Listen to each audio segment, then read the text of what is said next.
Call the Shakopee City Council meeting for April 7th, 2026 to order. And if you could please take the roll. Councilmember Delaney. Here. Councilmember Whiting. Here. Councilmember Contreras. Here. Councilmember Lara. Here. Mayor Lehman. Here. Item number 3, if you want to join us for the Pledge of Allegiance.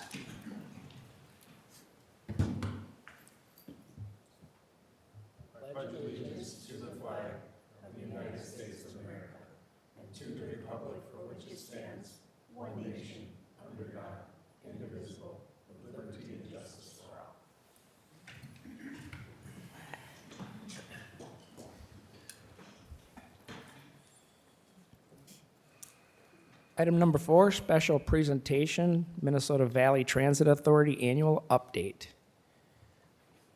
Mr. Luther, sir. And you might have to pull that microphone closer. Thank you, sir. Just let me know if you guys can't hear me. Well, I can hear myself, so that's a good sign, I think.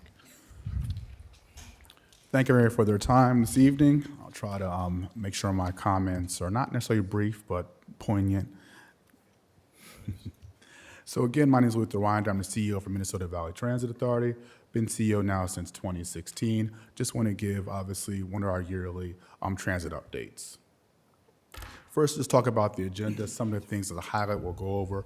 We'll talk about our fixed route, our Connect service change schedule that we have, and some changes we're going to be doing in Shakopee, our event services. Then we'll do a legislative update and round it out with a little bit about our community partner, talking about our South Metro Coalition and Local Forward.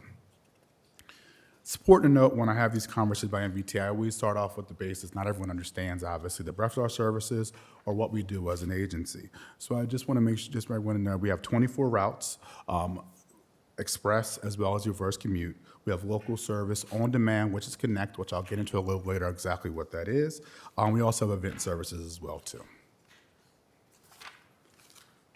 When it comes to our fixed route services, it's important to note that we do have some good services that we offer in Shakopee. We have our express services that primarily transmit downtown to Minneapolis, the 490 and 493. We also have our 4Fun bus, which is also combined now with the Route 495.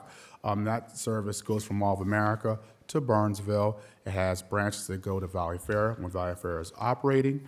It goes to Marshall Road Transit Station, Amazon, as well as Mystic Lake Casino, followed by Canterbury as well.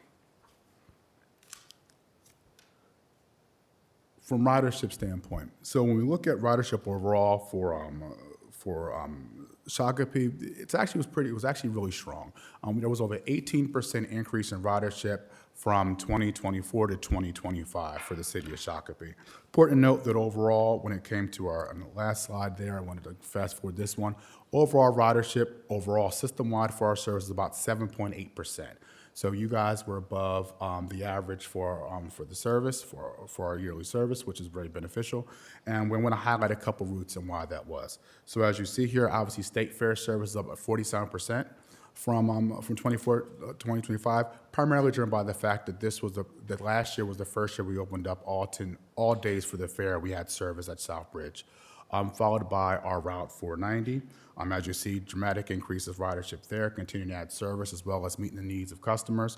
Our 4Fun bus continues to be a great generator, obviously going to Mystic Lake Casino as well as services to Amazon as well. We have a Route 499, also up 34%, and our Route 497 up 12.3%. So really across the board, we see increases from 2024 to 2025 when it comes to Shakopee service. I think that's a testament, obviously, to the amount of work that we put in the city.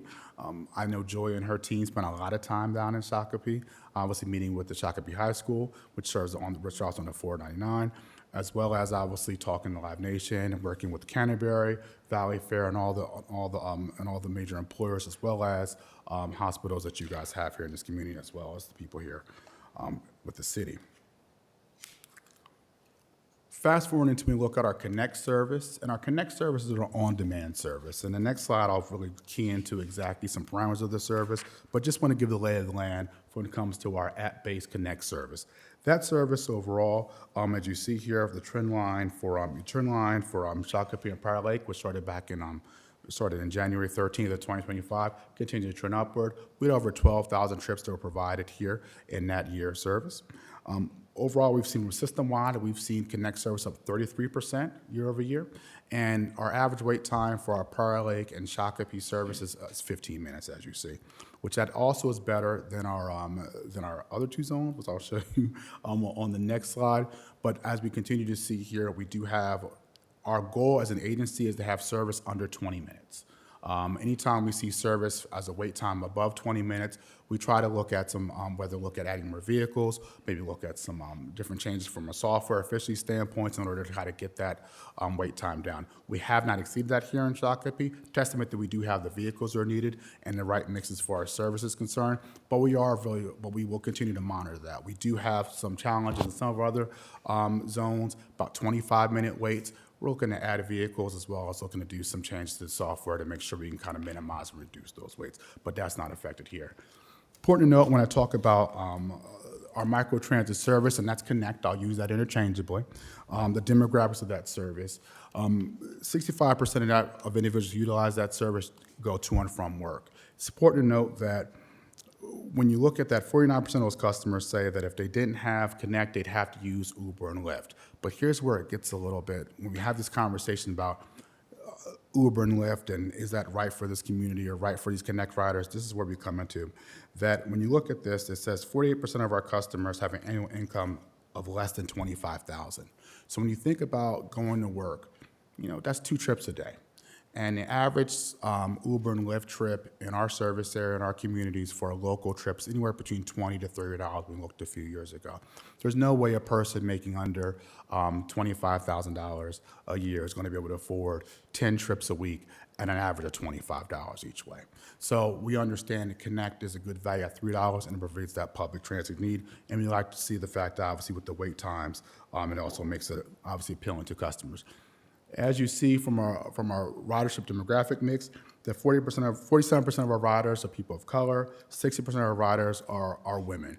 Now, I always talk about when we first started this service back in 2019, in 2020, we're about a 50-50 mix of women to men. And as you see, they have taken over the service, and I'm trying to get some balance back, but as you see now, we're 60-40. We do have some 25% of our riders or riders that have a disability or identified as a disability or long-term health condition, and that's identified by the rider. It's very beneficial that those individuals, obviously, we do serve them. We serve anyone. It's open to the public, and it's good that individuals that do have those needs can still utilize services as well. And as you see here, about 46% of our customers are customers between 35 and 54, which is the prime working age. One of the things we were continuing to do by different bus types and advertising by our marketing team is really making sure we're communicating the service is open to everyone in the public, because a lot of times we see those little cutaway buses that we operate, they think they're for senior disabled individuals.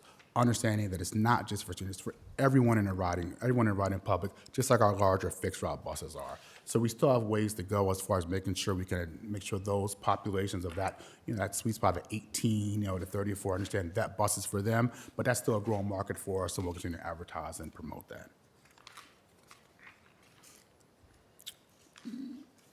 Just as we look at Connect, as you know, we have 3 zones. If you're not aware, we have 3 zones. It's $3 each way. It's a free transfer, enterprise a free transfer to fixed route. When we first started the service, what we see is about 50% of customers utilize Connect service to go to one of our transit stations so they could access local service.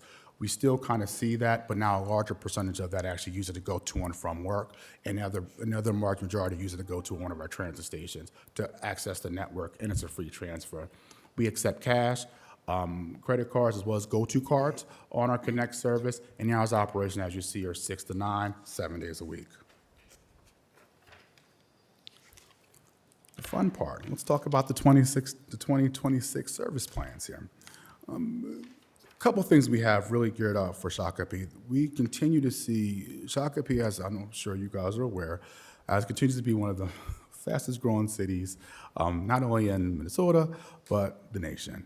So from our standpoint, as a transit agency, we're always trying our best now is to meet the needs as well as to grow as you guys continue to grow. So a couple of things as well as try to be as efficient as possible. A couple of things we're looking at right now is our 497 and 499, our local service on the weekends.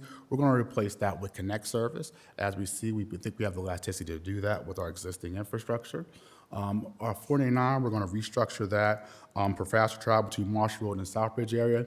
That's been a route that we continue to need to see some growth on. We've added service to Shakopee High School. We've seen obviously an increase of 12%, but it is one of our routes that we do have a little bit lagging when it comes to ridership as far as cost. So we are continuing to monitor that route and try to do some creative things in order to generate higher level ridership on that particular route. And our routes of 495, and we're combining our 495 and our 4 Fun Bus. The great thing about that is that this will actually take those two services, make them hourly 7 days a week. So that's really beneficial. We're actually getting more efficiency out of that route, more service, actually at a reduced cost with that combination. When it comes to our express service impacts, we're going to be reopening our Eagle Creek Park and Ride to serve the 490.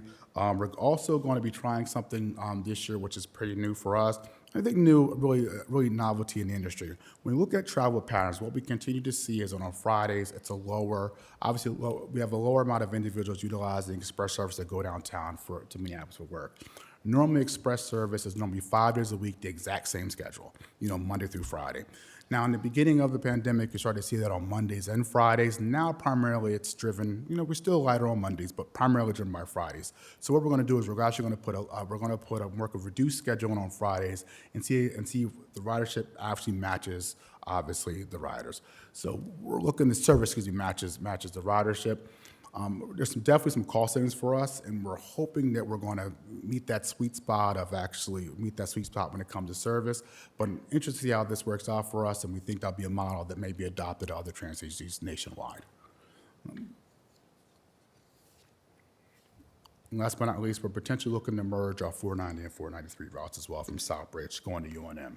And I would continue to say UNM has continued to be service. As our downtown work core continues to come back, our UNM students have been riding since the pandemic, and they continue to. So the bulk of ridership that we continue to see on our 490, 493, whether it be our 477, all of our express routes throughout our service area are really primarily, we have our work contingent, but a really strong UNM students that are going to and from class. That's also, too, there's a different customer base. They're not just going 9 to 5, so we're looking for different ways in order to, where maybe more night service, more midday service, to make sure we can continue to capture and grow that particular market. But they have been a definite growth and outstanding for us to date. Our event service, just want everyone to make sure we're aware that we do offer event service. And one of the things we've always wanted to make sure we do is that we want to make sure that not everyone needs to use all our services, obviously. Not everyone works downtown in Minneapolis. Not everybody also, too, needs local service to go to and from, or microtransit service to traverse through Shakopee or Prior Lake or the neighboring communities. But, there's some individuals that may just want to go downtown to watch a Vikings game. They may have a chance to go to the state fair. These are all places that are served by high-capacity rail or BRT services in the region because they're transitway corridors, because it's high ridership, obviously, big venues. We want to make sure that we also provide that same level of service to individuals in our 7 cities as they have in the core. So we always try to make sure we provide healthy event services. The good thing about it is it's $6, it's round trip. Normally, the schedule's in advance. We've had great ridership for our Vikings, our Gopher service. We wish Taylor Swift would come back. She did really well for us a couple of years for our concert series. I think, who do we have? Rolling Stones, one of the groups, with Metallica. They did well, but always understand that if it's a big concert downtown at US Bank Stadium, we will probably be providing service to that particular concert. Legislative update, just to round out. There was a bill this year. It was House File 4111, authored by Representative Kosnick out of Lakeville. Just wanted to give a quick update on that. There was we believe, some information that needed to be shared. The report that was submitted to the legislature preceding that did not have suburban provider feedback or collaboration. The information really in it didn't truly reflect our action taken since 2024. Important to note, the data used was high subsidy local service data that from services in 2023 and 2024. Primary note, like the 498 was a service they called out on that route. That was a service that was federally funded, going to the Golden Triangle when it was originally planned and submitted in 2014. It was supposed to serve the Southwest LRT stations because it's the same place the $3 billion investment in the region is going in that Golden Triangle area. And during that particular time, it was a really big thing on a federal level as well as a state level, making sure that you had service to obviously to connect into these large growing job centers. We started this service obviously during the pandemic as the federal funding had. The light rail had not and still has not opened yet. We ran the service for 3 years based on the pilot, 80-20 funding. When the funding ended, ridership wasn't there, obviously because Golden Triangle obviously didn't return during the pandemic. We ended the service. But on the report, it makes it seem like that service is still going on in perpetuity, and that's simply not the case. Also, too, one of the things we had a challenge with when we looked at not only the report, but really some of the narrative that really, we're at a disadvantage a little bit because it doesn't really show all the investment in capital funding. So really what the report does is it looks at fares, cost of service, operating. Fares minus cost divided by ridership. If it's 80% federal funding, that's not captured. If there are hundreds of billions of dollars in capital, regional funds like sales tax or invest funding used for capital, that's also not to build a station or to build, that's also not captured in the report. It really is that simple equation. So one of the things we want to make sure we continue to share is that it's just not a true reflection of service. Overall, since 2024, we've eliminated over half those routes. The ones that haven't, we've seen an increase of about 10% ridership across the board.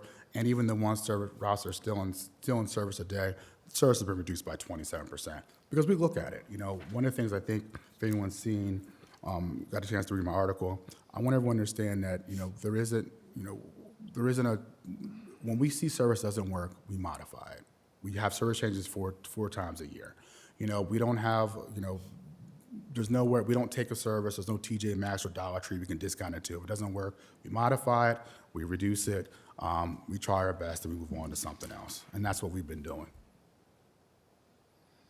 Just where we're at from an update standpoint, what that legislation does, it does remove, if it were to pass, which as of right now it doesn't seem to be moving in that direction, and we understand that. But still also to understand that it would remove the bipartisan local elected representation and decision-making, obviously from the board of suburban providers. It would include service reductions, higher fares, and less reliable service for customers in Shakopee. And let me make sure I drill into that because that's really important here. So when we talk about removing local suburban service is $2 passenger fare each way for customers. Now, if we ever understand that TransitLink service, it's just comparable, because if you don't have local service, you're on TransitLink. That is, the base is $3.50. Now, if you go during peak, it's $4.50. And if you're over 15 miles, you had a 75-cent kicker. So it's not the same cost. It's almost twice the cost. And as we all know, one of the reasons why one of the big conversations we've had for a number of years about putting our microtransit in this community, and we wanted to make sure we had it in all 7 communities, is because there was some unreliability when it came to some of those services related to demand response. You have to book a couple days in advance. They could deny trips. Local service doesn't do that. And that's the big point about always trying to make sure that we have that footprint for local suburban service in all of our communities. It's also important to note, too, that what the report doesn't capture, and we also have to be mindful, I'm very mindful of, is that we know that when we talk to businesses, they sometimes decide, well, a lot of times they also decide, one of the factors where they decide to put their facilities or to put their investment, they look at schools, look at housing, but they also look at availability of workforce if the workforce can get to that location. It means a lot to us as an agency, and me particularly, because I started in 2016 as Shakopee was exploding, and I was here quite a bit, to make sure we do have service that touches your industrial park. You know, local service that touches your industrial park in some form or fashion. As certifying all the other businesses kind of transition on, as you want to recruit others, they don't just look on a map and say, oh, they have microtransit. But they do look on a map and say, oh, there's local service there. It's easier for me to have a conversation with the business about how I can fine-tune service, or you fine-tune service to make sure we meet their need as an employer, as opposed to having a conversation about how can I get you service, because there's none that serves that particular area. And I do believe when you look at our 7 cities, and you look at the growth in our 7 cities, you look at the local service backbone that we make sure we put in all those cities, there is a correlation. Because employers know that they will be able to at least, be able to attract talent that may be transit dependent to their location in our 7 cities that may not happen to some others that don't have good or no local service. It does make us competitive, more competitive. So let's talk about the savings a little bit when related to, and there were a lot of numbers thrown out, but really the only savings that were captured in our bill, it was $723,000 over 2 years, and that related to the reduction of Metro Mobility services. And that's only if we haven't already reduced those services already since 2024, because they may not even be applicable. But I do think when we look at how much funding since 2023 with the sales tax accordingly that we've added in the region, I think I would think it's disingenuous for us as a community, as a transit population, to say we've added hundreds of millions of dollars of more funding, and now we're going to take away Metro Mobility services from customers, and primarily would be affected by people in Shakopee, because that's really the service we're talking about is the 499 and the 497, which are local services that serve this community, and because of that, they're entitled to Metro Mobility services. That's something that we were receptive to. We put those services in because we got a call from Scott County when those customers got notified we were going to lose their service. So we made sure we added those services back, but also to try to make sure we increase ridership. But understand, when we talk about this mix of a changeover, they will be the ones directly affected primarily by any change in service providers. And just to round it out, just want to make sure there's always good conversations about just Minnesota Valley in general. Understand that our 7 cities, Shakopee being one of the fastest growing cities in the region, make up over 10% of the population in the region. We're not talking about, there's over 100 cities in the region. Our 7 make up 10% of the population. We're not small in number when it comes to the 12 suburban providers make up almost 20% of the region's population. We talk a lot about ridership, but ridership really relates to investment. We don't really see that investment, but we definitely have the population. Our system-wide ridership, again, is up every year historically. We've had ridership increases. I'm sure we'll continue to see those above the national average. Our overall satisfaction from customers is 93% or higher. Our local forward initiative that we do look at, because we want to make sure not only looking at the subsidy, but looking at the need. And we have a great planner manager that we were able to, thank goodness we were able to recruit out of Salt Lake City that helped us move the agency forward. We developed a new, which we do believe it's industry leading, something proprietary that we've designed. We're going to continue to talk about and share with other trainers as well in 2025. Really looks at what we call the Transit Propensity Index, and that really takes a look at, not only does it look at the subsidy, which is a lag indicator, but it looks at population, elderly population, zero car households, seniors, disabled, and we start to put it in propensity for them to utilize a service around the corridor on which we're going to put that service in, and it adds a ranking. When we've seen, as we've used that system, we've continued to see an increase starting in 2025 in the routes that we applied it to. It helps us make better transit decisions, and we're going to continue to utilize that and see a growth in service. We're going to continue to prioritize, obviously, our engagement and equity. Last year, we had over 650 events, service service-wide, over 11,000 hours of actual, we talked to or touched over 11,000 residents within our 7 cities. That was up from 8,000 in 2024 and 600 events. We really do see ourselves as a community partner. And what we've continued to see based on this, and that's why it was a good experience for us to look at all of just the support, over 40 letters of support, many of them from Shakopee, like from CAP Agency, Valley Fair, Scott County Health and Human Services, Shakopee High Schools, and Shakopee Chamber. But the one from CAP Agency really struck me because that's something that I brought in 2016, and we've really tried to champion as an agency. Talked about how the Stuff to Bus helps address food insecurity in this community. And understanding that it's not just always about transit. We don't always see ourselves as just a transit provider. We really do. Our development lives in this community. We see ourselves as a partner, hoping to obviously add transit mobility, but also more access and more opportunities to everyone in our 7 cities. And with that, I'll close and if you have any questions. Thank you, Luther. Questions? Mr. Whiting? I also wanted to point out that the high subsidy report that was brought up at the legislature did not take into consideration the community partners we have that have actually invested in the MBTA routes, Amazon, Mystic, and I know you had mentioned working with Canterbury and Valley Fair and other ones, and that wasn't taken into consideration. So that's funding that we're getting that was just kind of written off. I also want to, you mentioned a lot of different things that you've been doing in the community, and that community partnership is real key to Shakopee. The high school project, that's great. I know Joy is here, she's been working hard on that, connecting kids to bus service and more than that.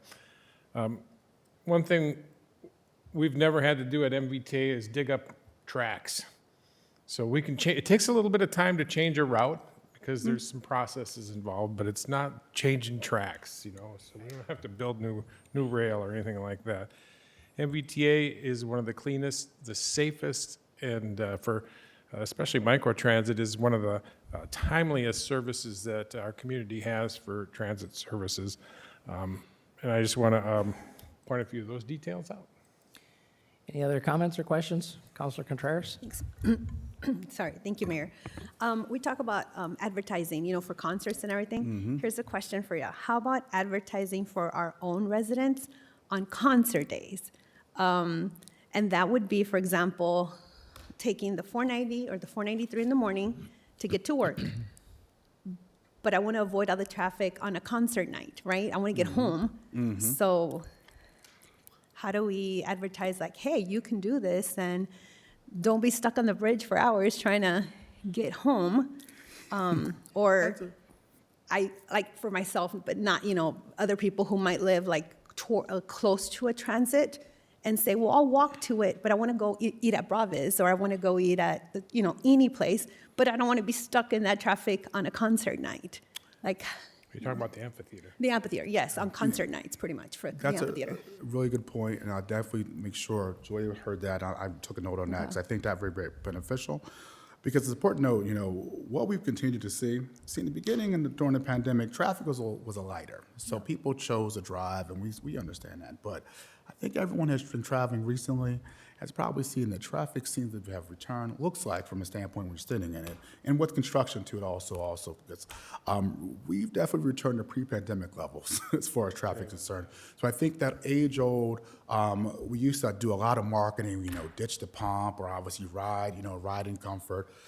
You know, you can do Wi-Fi on the buses. We kind of moved away from that because we understand the parking and the traffic congestion didn't dictate it. But really are back to that point as a whole of using it as a messaging to make sure we engage and get people back on our buses. But definitely when it comes to concerts, it's probably important for us Well, to yeah, communicate at least, that. I mean, I know we're thinking about concert goers, right? Everybody, okay, we got that, but what about us, the local ones? We're like, hey, I don't want to be in that traffic, knowing that there's a concert tonight, but I can take it, you know, in the morning, the bus, leave my car, you know, and then come back and skip all that. And skip all of it. So that's a good one. And then maybe we want to go out to eat, and we know the concert's going to happen, but I don't want to be in their traffic. So Nah, just, So what she's saying is the reverse commute. The reverse. yes, yes. During the the, reverse. during the concert Yes. event is, we need to know what kind of impact that's gonna Yes. have on the regular traffic flow Yeah. of people that are not attending the event. Right. Oh, yeah, and you have a very nice lineup too, do. around, so I We'll be definitely busy. think you're gonna, but I definitely think it's an opportunity for us to talk about that. I like that, so thank you.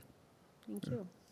Mr. Delaney? I was going to ask, is there any connectivity on, again, concert night between Canterbury and downtown, like any bus connection there, Which downtown? or Shakopee downtown?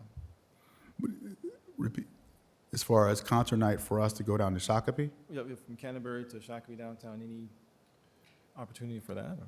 So I think what he's asking is to get local people to the event. Oh, yes, okay, great question, thank you. So, sorry about that. Is that what you're asking? Oh, yeah, yeah. Yeah, or local people. So one of the things we're going to be doing, that's the great thing about the For Fun bus. So we're going to be looking to engage with hourly service 7 days a week. That's one of the things we're going to be really marketing heavily to get people, obviously, to the community. We're continuing to work to stand up circulator service too, because we want to make sure that once you get here, one of the great things about the entertainment district here is that I've walked it a little bit, but I haven't yet seen it. Obviously, we're all gonna see it live, really, really soon. That it's a little larger than traditional ones. When you go to say New Orleans or on Bill Street, they're walkable, but they're also not as. This is a little bit, and you have traffic, you have car traffic, as well as obviously you're gonna have some bus traffic as well, and you have pedestrian traffic, which is a little bit different because a lot of times it's just pedestrian traffic. But this is a little larger. This is a little large for just pedestrian traffic. So not only do we want to make sure we connect people to the venue, but we will have circulator service to make sure we're connecting people once they're at the venue. If they do want to go to say just to go to concert, but then they want to go to one of the great restaurants that are opened up in that area. So that's one of the points there. So we'll have them in twofold Thank you. connection. Circulating, yeah. Other questions? I guess I'll clean up with a comment.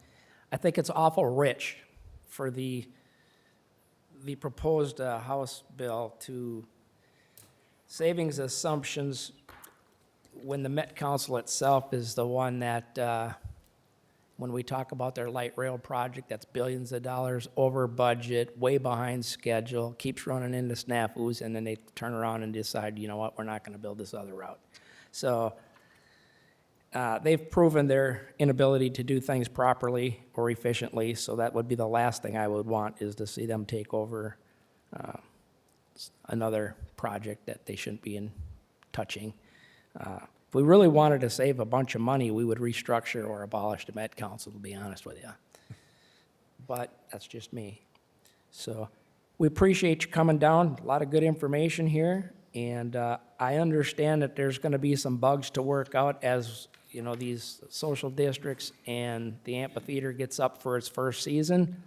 That's expected in my world. I kind of expect some of these glitches to happen. We'll learn from some of them and improve. It's like anything else. Exactly. We're here to support any way we possibly can. We do understand that the amphitheater is transit dependent, and so we appreciate the partnership and everything that's going to go along with that. So the question that I haven't heard from anybody is, there's other transit providers that are going to bring people south to the event. How does that get worked out? If you're living in Robbinsdale and you want to come to this event, do you just deal with their transit? Do those transits supply that, or are they going to connect up with something else to get to the event?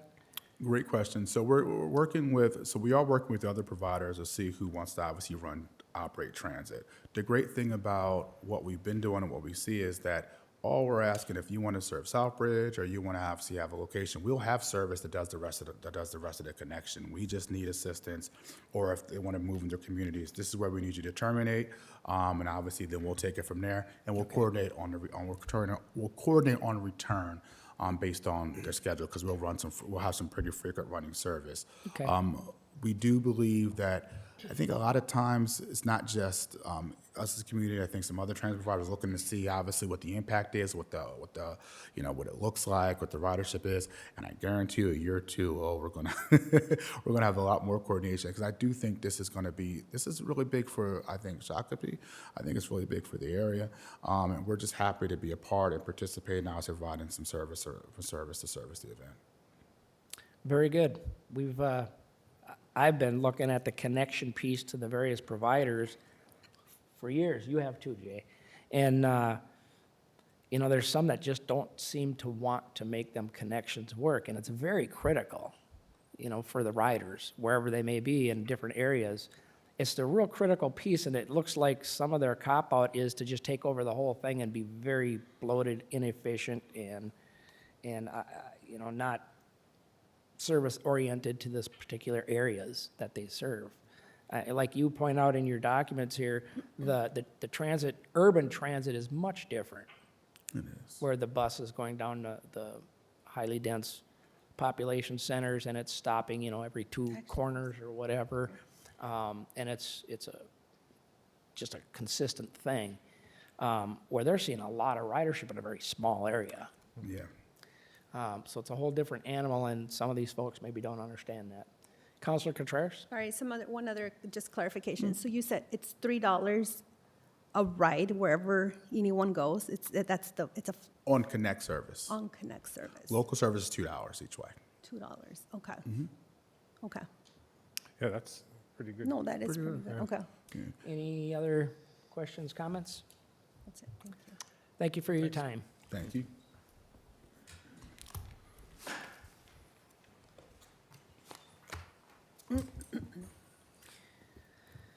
Item number 5, approval of the agenda. Any changes to the agenda from staff? Nothing from staff, sir. Council? Mr. Lara? I make a motion to approve the agenda. Is there a second? Councilor Second. Contreras? Discussion on the motion? Discussion, seeing none, all in favor say aye. Aye.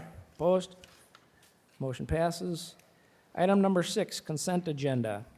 Changes to the consent agenda. Nothing from staff, sir. Mr. Whiting? I'll make a motion to approve the consent agenda as presented. And before you do that, I had 2 to remove, 6Q, 6R. I'm sorry, Mayor, I didn't get that. 6Q, Q? 6R. Got it, thank you. Okay, you want to change your motion, I'll modify make the your motion motion? to approve the consent of business as modified. Okay with the second? Second, yep. Okay. Okay. Discussion? Discussion. Mr. Reynolds, you want to read the consent agenda, please? Thank you, Mr. Mayor, members of council. These are consent agenda items for Tuesday, April 7th of 2026. 6A is the Traffic Enforcement and Direction Ordinance. 6B authorizes final acceptance and payment for the 2025 bituminous pavement rehabilitation project. 6C declares amounts, orders the preparation of proposed assessments, sets a public hearing date for delinquent false alarm and mowing services bills. 6D approves a temporary liquor license for the Shakopee Chamber of Commerce. 6E approves the purchase of light poles for the Old Carriage Court Corridor Improvements Project. 6F awards a contract for Phase 3 of the Downtown ADA Lighting and Tree Rehab Improvement Project. 6G approves the wetland sequencing for the Southbridge Crossing Garden Center. 6H approves plans and authorizes bidding for the 2026 Safe Routes to School Infrastructure Improvement Projects. 6I is the 2026 concession agreements. 6J is a donation from the Shakopee Soccer Association. 6K is the 2026 Trail Seal Coating Project. 6L is the JCI Shakopee donation. 6M is a Parks and Recreation Special Events donations review. 6N is the March 17th, 2026 City Council minutes. 6O is a cooperative agreement with the DNR for inclusion of shore fishing elements within the Minnesota Riverbank Stabilization Improvements. 6P are proposed modifications to Schlepper Field.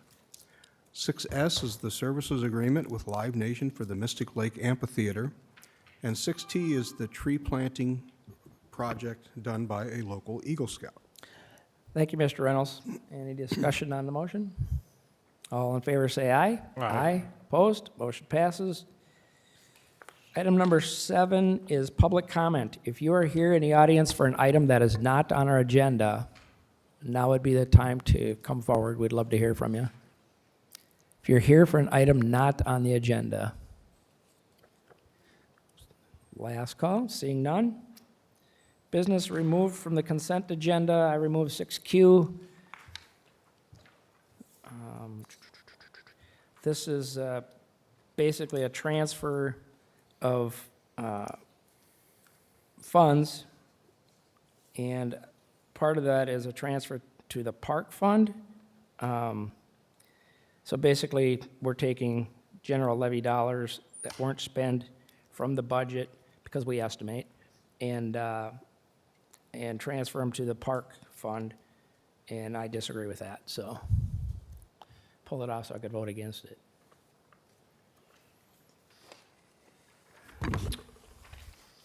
Mr. Whiting, I'll make a motion to adopt Resolution R 2026 TAC 051, approving general fund transfers of $475,000 to the building fund, $1,850,000 to the Parks Development Fund. is there a second? Second. Seconded by Councilor Contreras. Discussion on the motion? Mr. Whiting? Yeah, this is for working on our riverbank stabilization projects. So this is matching funds in different projects that are going to be going to something that our community has looked forward to for many years. So I have no problem with it. Yep, and as I said years back when we adopted the Park Master Plan, it was too lofty, too expensive, and never in the last process up to planning this improvements was I aware that we were going to be transferring tax dollars into the park fund to support it. I was understanding it was going to be park funds all along, so. But the millions of dollars that we got in grants from the federal and the state government requires some sort of city input. So Yep. that goes towards that. Well, it could be park reserve fund, park dedication. We are using sewer funds legitimately so because it's a sewer we're protecting, and the storm fund, which is storm water, we're protecting the sewer from storm waters that flood and infiltrate into the pipe. So that's you have different priorities, that's fine. It's good, actually. Diversity is good in our form of government, so it's all good. We do have a motion and a second. Any other discussion? All in favor, say aye. Aye. Opposed? Aye. Motion passes. The question I had on 6R was, it says we have to show that we're matching, or that we have funds available, unless I'm reading this legally wrong, that we have the full amount available. And a lot of our funds, some of these funds, are coming from state bonding, federal government, DNR, these types of things as a joint pool, I guess. When they say we have to show that we have the full capacity of all of this project cost, is that us internally, or is that with the pieces combined together? I guess I wasn't clear on that. Yeah, Mayor and Council, I apologize for the confusion there. That is all of the funding sources. So we've been working with multiple agencies. One, the largest one outside of the state bonding funds is the EPA, which is, we have a $3.5 million grant with them. We just submitted our grant application today as part of this process too. The DNR was comfortable with where we were at in the process, so as long as we commit our local funds, they were comfortable with where we were at with the federal earmark that we got through the EPA. We have other grant funds as part of the project too that are as part of our CIP. Those funds are already committed. We have grant agreements in place that are established, and we've provided that documentation to the DNR. So this portion is essentially just the city funds that are a part of our adopted CIP that we're committing those funds as part of the project.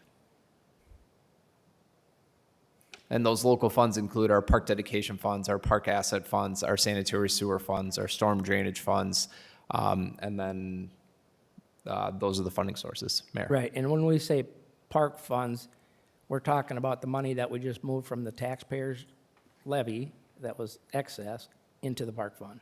Mayor, that's correct. Okay. All right, that answers my question. Wishes of council? Councilor Contreras. Thank you, Mayor. I'll make a motion to adopt Resolution R 2026-047 for the Minnesota Department of Natural Resources Grant Funding Assistance for the City of Shakopee River Stabilization Project. Is there a second? Second? Discussion on the motion? Discussion? All in favor, say aye. Aye. Opposed? Myself, motion passes.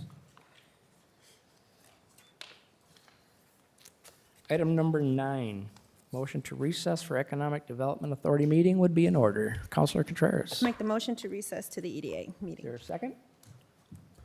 Second? Counselor Delaney. Discussion on the motion. All in favor, say aye. Aye. Opposed? We are in recess.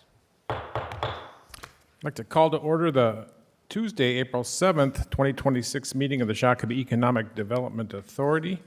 Please make note of the roll. First item is item number 2, approval of the agenda. I assume there's no changes. Mr. Commissioner President, I'll Lehman? make a motion to approve the agenda. Second. A motion is second. All those in favor say aye. Aye. Any opposed? All right, we have an agenda. Number 3 is our consent business, which includes the minutes from our last meeting. Make a motion to approve the consent business. Motion by Commissioner Contreras, Second. seconded by Commissioner Lara. All those in favor say aye. Aye. Any opposed? All right, that's our meeting minutes. We're moving on to general business, so 4A, which is a lease extension for concrete mobility, and that would be Mr. Kursky. Chair and Commissioners, this is a one-year extension of their current lease, increasing it to about 9 cents, but their agreement is they will pay the full amount of the year's lease upfront. So we'll get the entire payment made as soon as this is approved. Any questions of staff? Payment up front, we like that. All right. That's good. Ready? What are the wishes? Go ahead. I'll make a motion to approve the lease extension with Concrete Mobility at $19 per square foot from July 2026 until June 30th, 2027, in the amount of $48,241. A motion on the floor and a second by Commissioner Delaney. Any discussion? Discussion. All those in favor say aye. Aye. Any opposed? Motion passed unanimously. Next on our reports is the EDA bill list. Is there any question about the bills? That was emailed later. It wasn't in the original packet, but we all got it. No questions. We will look for a motion to adjourn. Make a motion to adjourn to May 5th, 2026 at 7 PM. A motion on the floor. Second. There's a second by Commissioner Lehman. All those in favor say aye. Aye. We stand adjourned. Okay, we'll reconvene the Shakopee City Council meeting. Moving to item 11A. Mr. Thompson, question for you. Are these public hearings? Mr. Mayor, Madam Council, no, they're not public hearings. Okay. All right. 11A, appeal of Board of Adjustment Appeals decision on revocation of a conditional use permit at 87 Hanson Avenue. Mr. Kursky, the floor is all yours, sir. Mayor and council members, again, this is the appeal of conditional use permit revocation at 8610 Hanson Avenue. KME Auto Repair leases the space at 8610 Hanson Avenue, property owned by Eugene Hanson, doing business as Hanson Avenue LLC. The Board of Adjustment and Appeals approved the CUP Resolution PC 2023-006 with 11 conditions to allow vehicle repair on June 8th, 2023. Condition number 10 was unlicensed or inoperable vehicles must not be kept outside the building unless the vehicles are within an area screened from view from adjacent properties and streets that complies with the city code requirements for screening. Staff passed the site when traveling to a nearby site owned by the property owner January 8th and informed the property owner of violations involving unlicensed and inoperable vehicles visible from Hanson Avenue. And the board would review, potentially revoke the CUP on February 5th. Staff visited the site again January 29th, 2026, and saw again unlicensed and inoperable vehicles in areas visible from Hanson Avenue. So here's pictures from January 2029. So basically, the condition was the only vehicles visible from the street, this is on a hard corner, would be operable operable licensed vehicles. None of the vehicles being repaired. You can see from these pictures, these are right on the street.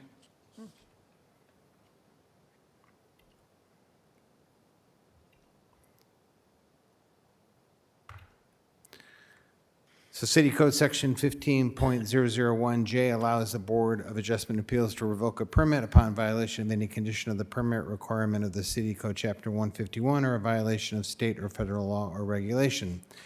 Staff completed site inspections on January 8th and January 29th and determined the following conditions were not in compliance. There were unlicensed or inoperable vehicles kept outside the building unless the vehicles are within an area screened from view and adjacent properties in the streets complying with the city code.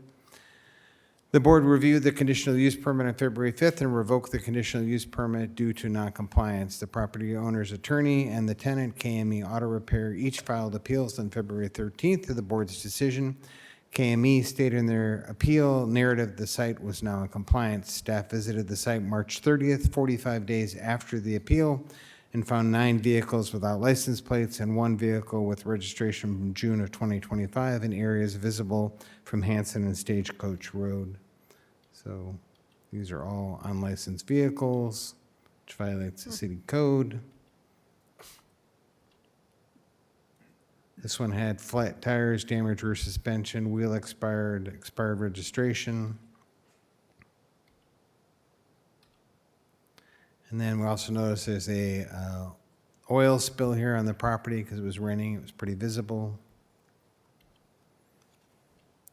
So staff met with the property owner's attorneys on March 30th, and immediately following the site inspection on April 2nd, staff inspected the site again. Some of the vehicles on the site without license plates now had license plates, but other additional inoperable and unlicensed vehicles are now added to the site. The property owner and tenant have not presented a plan or timeline to bring the site in compliance. Nearly 2 months after the board's review and revocation, the site was still not in compliance on April 2nd. City Council is tasked with determining if the Board of Adjustments and Appeals made an error when they revoked the conditional use permit. Staff recommends the council adopt Resolution R 2026-055, which upholds the board's adoption of Resolution PC 2026-005, a resolution revoking the conditional use permit PC 2023-006. Thank you, Ms. Kursky. Questions of staff? You said it wasn't a hearing, right? Councilor Contreras. Sorry, I was just wondering, with In the microphone, please. the comment that it's not a hearing, I just wanted to know if the owner was here, but I don't know if I would be allowed to ask a question if the owner were here. Is there somebody representing the property here that would like to address questions from the council? Thank you. Just please state your name for the record in that mic. You got to pull it really close. There we go. Good evening, Mayor, council members. My name is Raya Smiley. I'm an attorney with Larkin Hoffman representing the property owner, Eugene Hansen, and I'm here regarding the appeal of the revoked CUP. I'm happy to start answering your questions or go into any more Councilor details. Contreras? So, just as of April 2nd, why is it still not in compliance? I can actually tell you as of today, it is in fact in compliance. We were in the process, the property owner themselves wouldn't be able to move some of those vehicles because these were tenant properties. However, working with the tenant in the building, KME Repair, they've been able to address all of the non-compliance on the site. So on this very today, as we visited the site, there are no inoperable or unlicensed vehicles or expired licensed vehicles on the site. Okay. Anybody else have any questions? Do you know if the property owner has a property manager type that kind of keeps the tenants on these properties? Accountable. Pardon me? Yes. Accountable. Correct. Yes, there is a property manager who's also here today if you have very specific questions, but there is certainly someone who will be working very closely with the tenants and making sure that moving forward, everything is in compliance. We acknowledge that there's been some issues in the past, but the property owner, Mr. Hanson, takes all of these very seriously, hence my presence here today. I guess I do have a very specific question. Why are the cars without license plates? They were dropped off, my understanding, by some of the customers, I should say, of the repair shop. I'm not quite sure why exactly the license plate was removed from them, as they were in the conditions that you saw in the pictures, needing to be repaired mostly.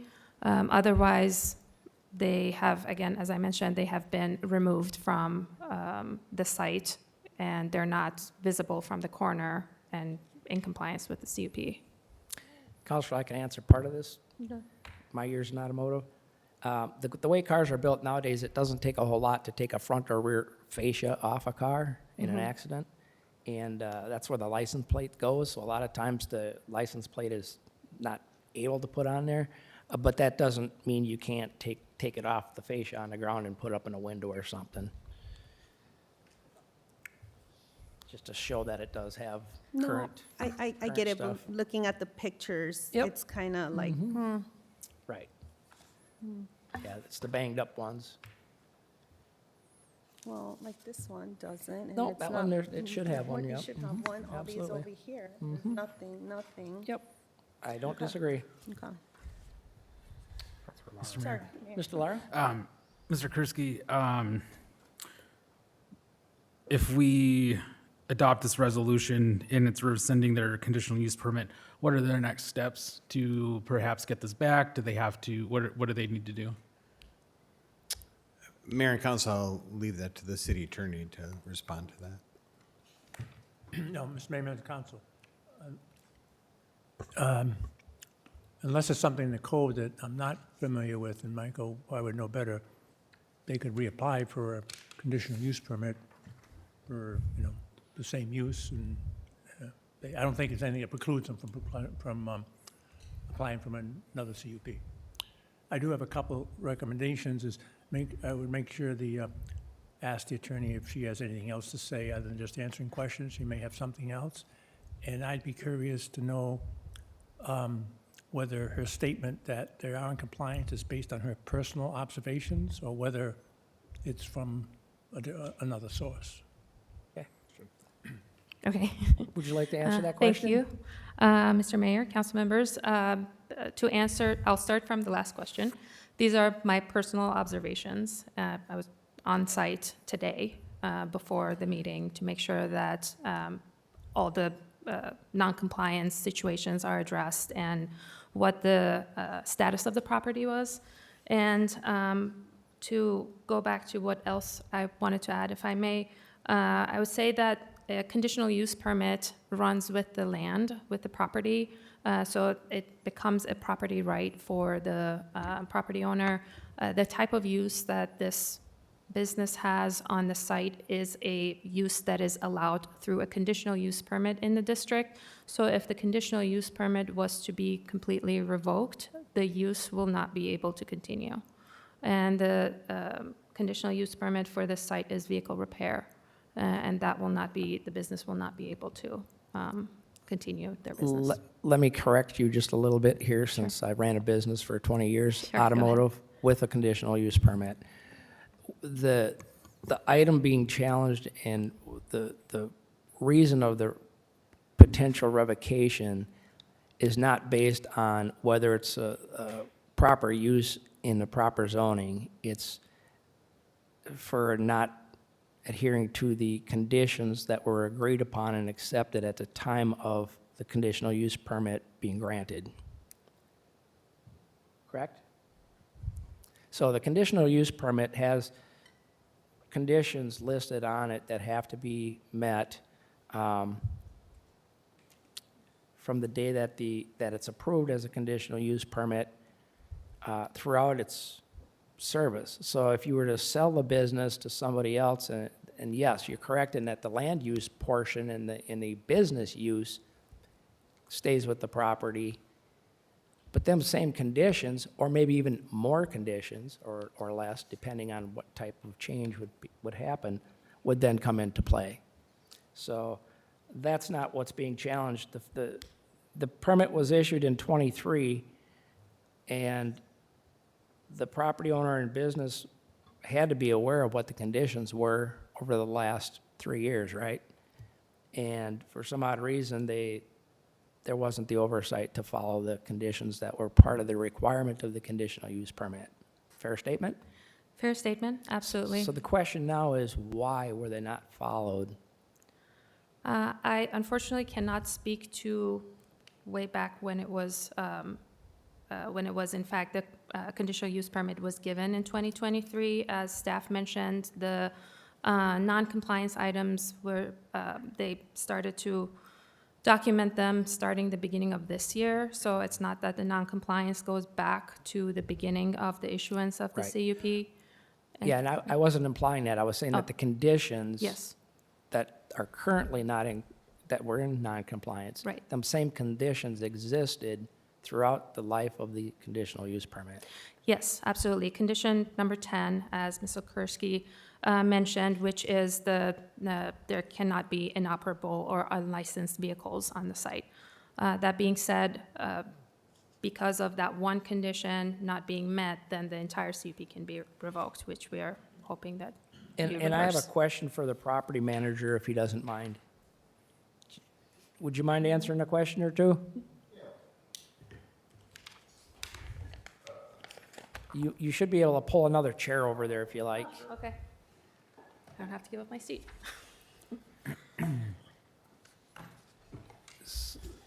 So it's your function to make sure that the tenants are following what the owner and you tell them to follow. Conditions of the permit? Yeah, and Elmer was actually supposed to be here, and we have towed numerous vehicles from down there from him. But I know he does for Walzer and some of the bigger car companies, and that's where they'll drop off vehicles, and then they take the plates off or whatever when they leave. And that's kind of why a lot of the plates were off the vehicles, but now he's realizing that he has to follow the conditional use or whatever. And you weren't there to tell them that they had to do this as the property I'm manager? usually there about 2-3 hours, maybe a day, but we got numerous where I'm usually picking up garbage or, Have you been out for a period of time during this whole process? yeah, actually on the 5th I had a severe heart attack, so it's, on the 5th I was being carted off to Abbott before the meeting. When I've been having heart 5th of problems before, what- so, Of February? yeah. So you had a 3 or 4-way bypass Yeah, done? triple bypass on the 26th. Okay. And so you weren't able to testify at the planning commission meeting? No, that's why nobody was there to represent him, because I was in an ambulance going down to Abbott. Okay. Any questions for the property manager? All right, thank you. And- Okay, council, discussion, what do we want to do? Obviously, we want them in compliance. I don't know that. That Mr. Elmer- Mr. Mayor, I have just one point. This is also an appeal of the tenant, so I think you should inquire to see if there's anybody here that wants to speak on behalf of the tenant, because the attorney can only speak on behalf of the property owner. So we want to be Okay. sure the record is clear. Sure. That we gave the tenant an opportunity to speak also. Very good. Is the tenant for this item here today? Let's see, that would be KME Auto Repair. Is there a representative for KME Auto Repair here today? No, he was supposed to be here. Okay. And I'm not seeing any. Okay. Obviously, I don't like to put businesses out of business, but when they know what the conditions are, I mean, they need to follow them. You know, it's unfortunate that you couldn't speak at the meeting, a planning commission meeting. Mr. Lara? But also too, the owner of KME could have been there as well. Absolutely, And he could have been here tonight too. absolutely. So, Did you want to? I just, you know, we're here to judge whether the Board of Adjustments and Appeals made an error. Right. This started January 8th, and I know mentioned on the February 5th, and again on March 30th, it was still not in compliance. And so it seems like there's a disregard for the conditional uses. Obviously a breakdown somewhere. No pun intended with the cars. So with that, I'd make a motion to adopt Resolution R 2026-055, a resolution upholding the Board of Adjustments and Appeals decision to revoke the conditional use permit for vehicle repair at 8610 Hanson Avenue. Second. Seconded by Mr. Delaney. Discussion on the motion? Yeah, I just follow up with discussion. I mean, there's certain conditional uses. This is an environmental concern with leaking gas, and then, of course, the public view of the area, and a disregard for our staff. And I have concerns when we would go around our Board of Adjustments on something like this. That's why they're a body. Yep. We do have the ability to overturn them, but we do have a motion and a second. Any other discussion on the motion? I have a question for staff. If this group came back in to get another conditional use permit, would this property be allowed to fence in on that corner? Obviously, it'd have to be set back. Mayor and Council, there's some setback issues. They're on a hard corner, so it would be difficult. I think that's one of the issues. Further down that street, the property is all fenced off, and they do have a significant amount of interior storage. Okay. So if they could be dropping off the inoperable ones in the fenced-in area and problem solved. Or Mayor and Council, they could expand to the rear of their building and put a separate, screened area in.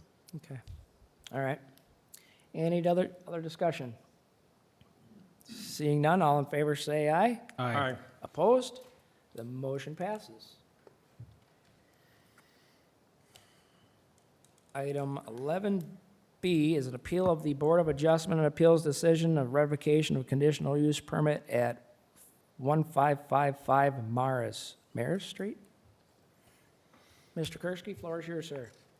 Mayor and Council, so again, this is the appeal of the revocation of the conditional use permit, CUP, for exterior storage at 1555 Maris Street.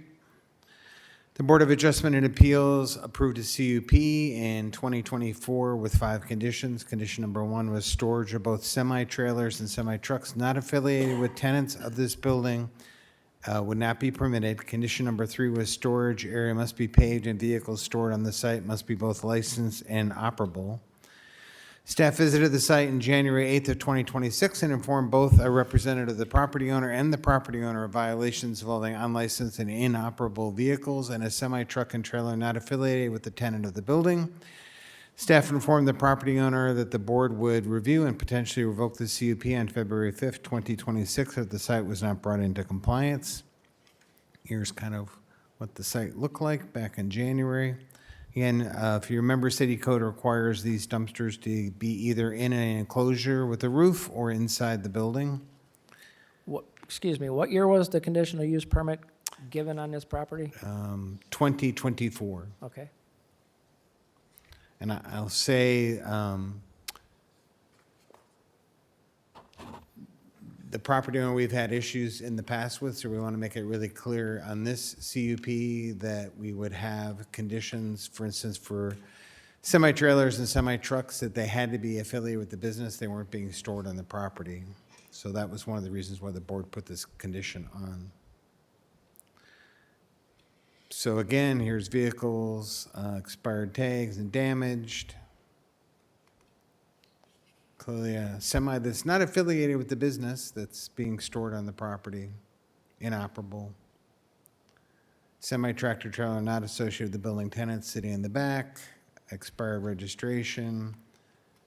Again, the dumpster, transmissions fluid spill on the 29th, inoperable vehicle with the engine being dismantled on the site. Expired registration, no registration. So staff visited the site January 29th and again saw unlicensed and inoperable vehicles. City Code Section 151.001J allows the board to revoke a permit upon violation of any condition of the permit requiring the city code 151 or violation of state or federal laws or regulations. Staff completed site inspections on January 8th and January 29th and determined the following conditions were not in compliance. Condition number 3, the storage area must be paid and vehicles stored on the site must be both licensed and operable. The board reviewed the conditional use permit February 5th and found the site not to be in compliance. Property owner's attorney filed an appeal of the application on February 13th and state that the property owner is committed to responsible property management and timely compliance. Staff visited the site March 30th, 2026, and again found unlicensed and inoperable vehicles on the site and a dumpster outside the trash enclosure. Staff met with the property owner's attorneys on March 30th and were not presented with a timeline for compliance. Staff visited the site again on April 2nd and again saw an unlicensed inoperable vehicle in the dumpster without a trash enclosure. So March 30th. Again, expired tags, expired tags, expired tags. Dumpster sitting outside, at least it's not overflowing, but it's supposed to be in the building. So I think one of the issues we're having here is this is more than vehicle repair going on. This is kind of a salvage operation, and it was never considered as part of their original CUP, and that was one of the concerns of the board at the time, that that would not occur. So we would support the board supporting the board's revocation of this permit. City is tasked again with determining if the Board of Adjustment Appeals made an error by revoking the permit. Staff completed site inspections January 8th, January 29th, March 30th, and April 2nd. In terms the site was not in compliance, and we would ask to adopt Resolution R 2026-056, upholding the board's adoption of Resolution PC 2026-007, and revoking the conditional use permit, Resolution PC 2024-005.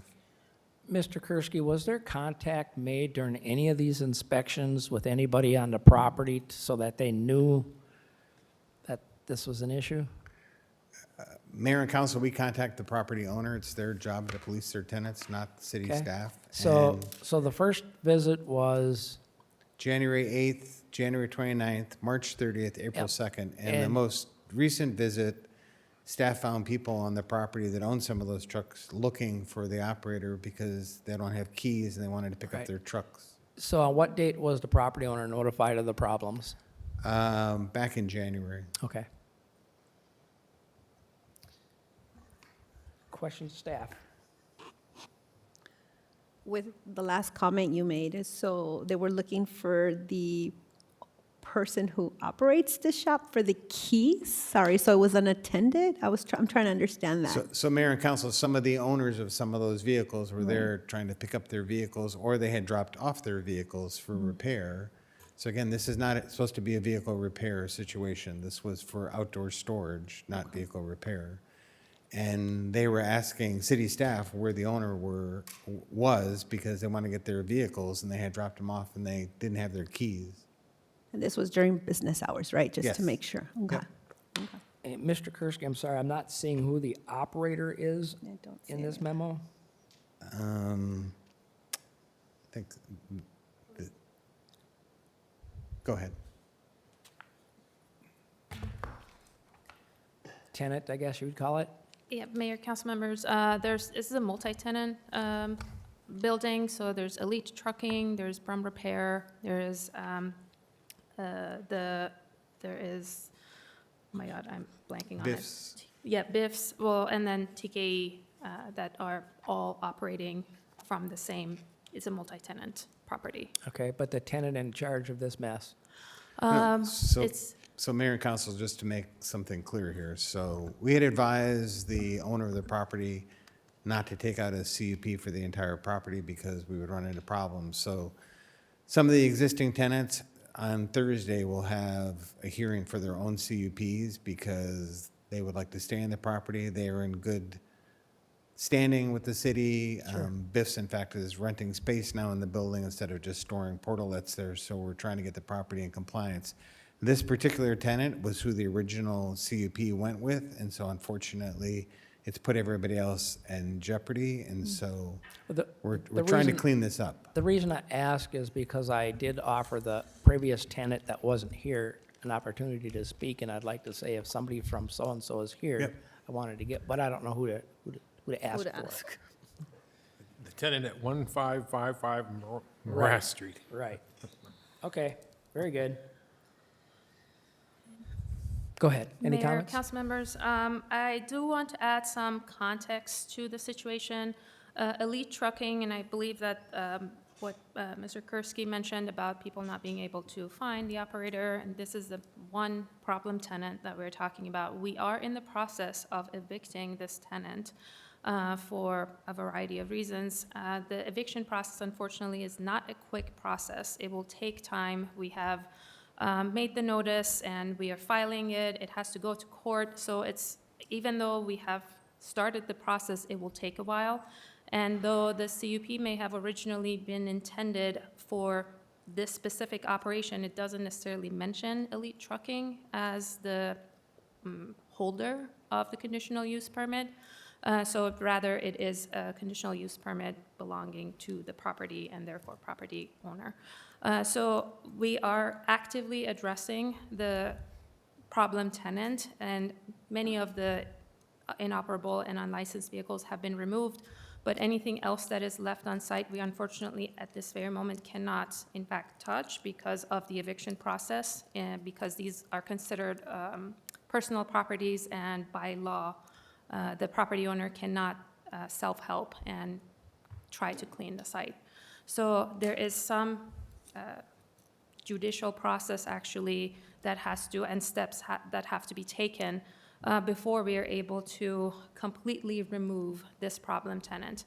As Mr. Kursky said, the other tenants are coming forward with very specific CUPs, but those will be associated with those tenants, whereas this one is not necessarily associated with Elite Trucking.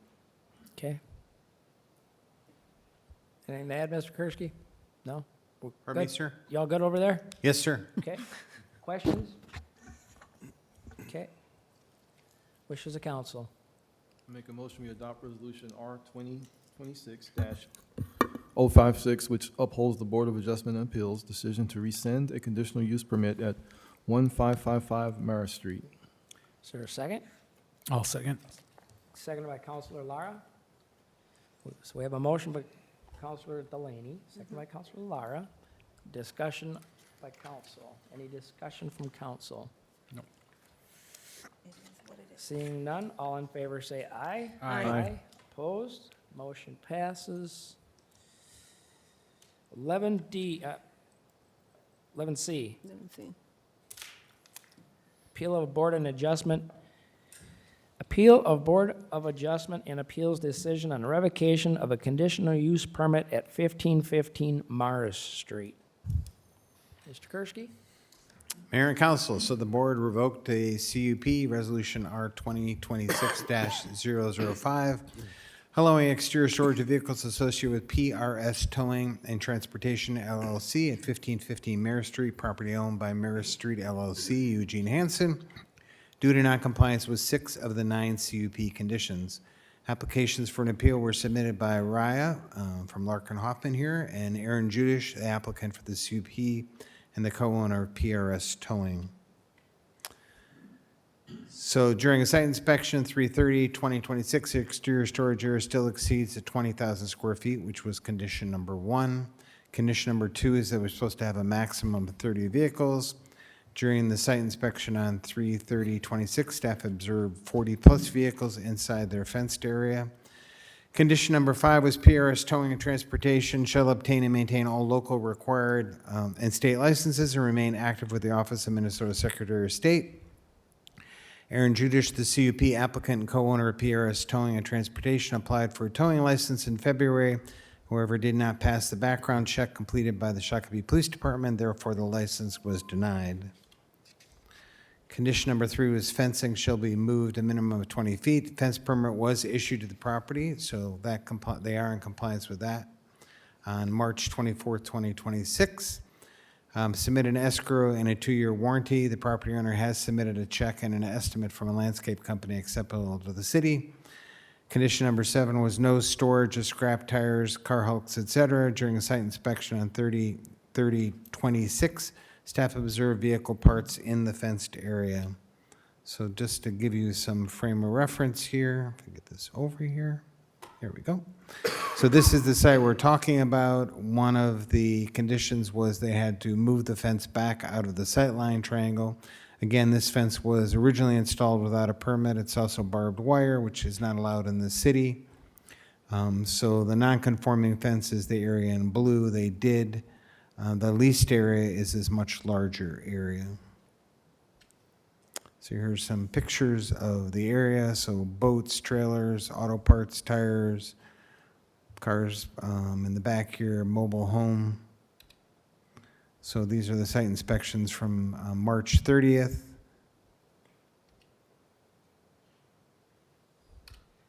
So per city code, again, city council must determine that the Board of Adjustment Appeals made an error by revoking Resolution PC 2025-06, which was approved as CUP for exterior storage of vehicles due to noncompliance.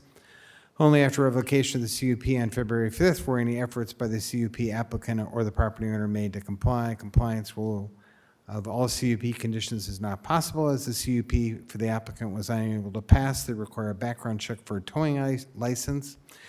Recent interactions with the Shakopee Police Department brought forth information that the subject property was also being utilized as a residential dwelling by the CUP applicant and possibly others, which is also not allowed by city code. And I will say this was a rough CUP hearing because this applicant was operating there with no CUP. They were asked to submit a CUP, never submitted a CUP. The Shakopee Police Department visited them and said they were operating illegally. They then submitted their CUP, but it took about 2 months to even get to the state where they finally got their CUP. So this has been very staff intensive from both city staff and from the police department. Questions of staff? Quite the read. Yeah. Want to see if they're here to comment? Yeah, I had that. Is there a representative from this business, Aaron Judish, in the audience that would like to speak or take questions? No? Just me from property owner. Okay. You have a comment? Yes. I'd like to be consistent. Thank you. Mayor, council members. Again, this is property, the 1515 Maris. This is one tenant that has been a problem tenant, unfortunately. And with this tenant as well, we're in the process of evicting the tenant from the property. And with the fenced area that Mr. Kursky showed, as I mentioned, we are unable to move those vehicles or anything that's in there at the moment until the eviction process is concluded, so that at that point, after there is a judicial order, then the sheriff can come and remove them if the tenant themselves doesn't remove it. So at this point, I would say that at the very least, and unfortunately, the timeline is very court-driven. And with the fence as well, we're unable to move the fence until the vehicles are removed. And with the trees and the fence, which are kind of weather-dependent activities to do, and this would be the time to do it. So we are asking that you reverse the board's decision and reinstate the CUP, or at the very least, stay that revocation until the eviction process is completed and the property owner is able to move forward with the additional conditions. Thank you. Mr. Whiting? Why did the property owner allow a fence to be built on his property without a permit? And Mr. Mayor, council member, I unfortunately cannot speak to when the fence was erected. I'm unsure as to how that came about and whether it was the property owner or the tenant who went ahead and built the fence. The property owner has been trying to work with the tenant, and again, there's a lot of non-payment of rent, actually, but they've been trying to work with the tenant and help them during the situation to make sure they come to compliance. And as it became clear that's not going to happen, is when we move forward with the eviction. So I'm sorry that I'm unable to provide more information from the time that the fence was Do erected. you have another question? Yeah, was the property owner aware that someone was living on the property? No. Okay. Mayor and council also, there was never a CO obtained, so there was never a city inspector who went out and checked to see whether someone was living in that property. So that 1515 address does not have a current certificate of occupancy. And also last Thursday, when we visited the property, there is still a towing operation in process. There's another company that's not licensed and not on this agreement that's operating out of the property right now. If I may respond to that, to what Mr. Kursky mentioned, we visited the property again today. Those signs have been removed, and there isn't any visible signs of a business operating at the moment. There was when the previous photos were shown, but the PRS towing sign is gone, and the other business that they mentioned is also gone. So we are actively working on bringing the site to compliance. Mr. Kursky, I have a question for you. Yes, sir. So these properties that we've revoked the conditional use permits, one of them already is going through the eviction process. Are we going to hold enforcement once we receive the documentation showing that the courts are going through the eviction process? I missed your, Are we going to withhold the enforcement while it's going through the eviction process, once we have documentation that it's actually going through that court process? Mr. Mayor, members of the council, the resolutions you've adopted revoking the other two CUPs is effective tonight. It Right. is as of today, if those actions stand, the CUPs have been revoked. I understand that. What I'm asking is, since there's one of them, two properties, is in the eviction process in the court system, and the court system, under state statute, doesn't allow the property business to go out there and move them things that we want fixed up. So the question I'm asking is, how do they not get in trouble for doing what the court says, which we're saying their permits? so Revoked. Mayor and council, on the second one that you revoked, if you remember, that was on the entire property. The tenants, the other, I'll say better tenants, have applied for their own CUP, and those will be heard on Thursday, so I'm not worried about them. On this particular property, there's a whole layer of things here. It's going to be a while before we can enforce it, but I don't think we want this business to continue operating here, period.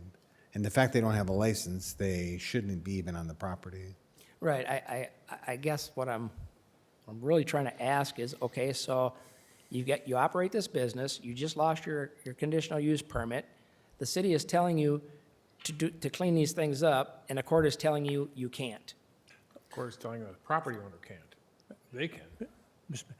The council's action tonight doesn't prevent the property owner from continuing with the eviction action and getting the ability through that process to then eventually, at some point, get onto the property and remove the personal property that's on there. So this action tonight doesn't prevent the property owner from proceeding with that. Right, but we're not going to demand it's cleaned up tomorrow when the court hasn't allowed them to do that yet. Correct. We're not cleaning it up. I think, yeah, I mean, I think ultimately, whenever they get possession, we're going to make them clean up the property. And I think they're going to do that when they get the ability from the court system to do that. Is that a correct statement? Yes. Okay. It's not preventing the towing people to clean it up themselves as well, or get rid of Yeah, their I own don't stuff. know the answer to that. Yeah, well, I mean, Mayor, council member, theoretically, yes, the tenant can go ahead and move their own property, but we can't necessarily be sure, and we want to make sure that we eventually are able to comply with all the conditions, and until the eviction process is complete, the property owner is unable to do that. That's what I But the understand. tenant certainly can, however, I can't speak on their behalf of any kind of timeline or ability, and I wouldn't want to. Okay. Thank you. Yes, thank you. All right. Any other questions, staff? Wishes of council? Counselor Contreras. I'll make a motion to approve Resolution R 2026-059, a resolution upholding the Board of Adjustment and Appeals decision to revoke the conditional use permit of exterior storage of vehicles at 1515 Marist Street. We have a motion by Counselor Contreras. Is there a second? Second. Seconded by Counselor Delaney. Discussion on the motion? Discussion? Seeing none, all in favor say aye. Aye. Opposed? Motion passes. you. Appreciate you being here tonight. Thank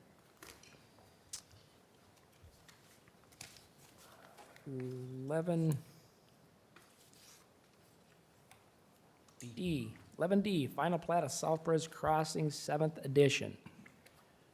Mr. Kursky. Mayor and council, so this is the property in question outlined in the yellow on the screen here. So applicant is Steve Soltow of Shakopee Crossings. The site is 4.63 acres. Property owner is Shakopee Crossings Limited Partnership. It is B1 Highway Business, and the comp plan is for mixed-use commercial center.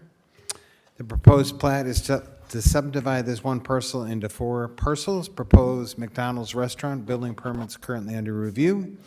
Lot 2 is a proposed multi-tenant building. Lot 3 is the existing Sherwin-Williams building, and Lot 4 is a proposed multi-tenant building.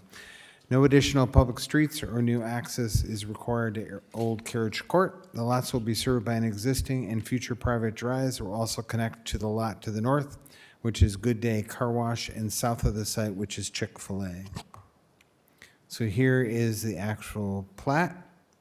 And again, this has been fixed. The final drawing, mayor and city attorney will sign, will have the proper 7th edition.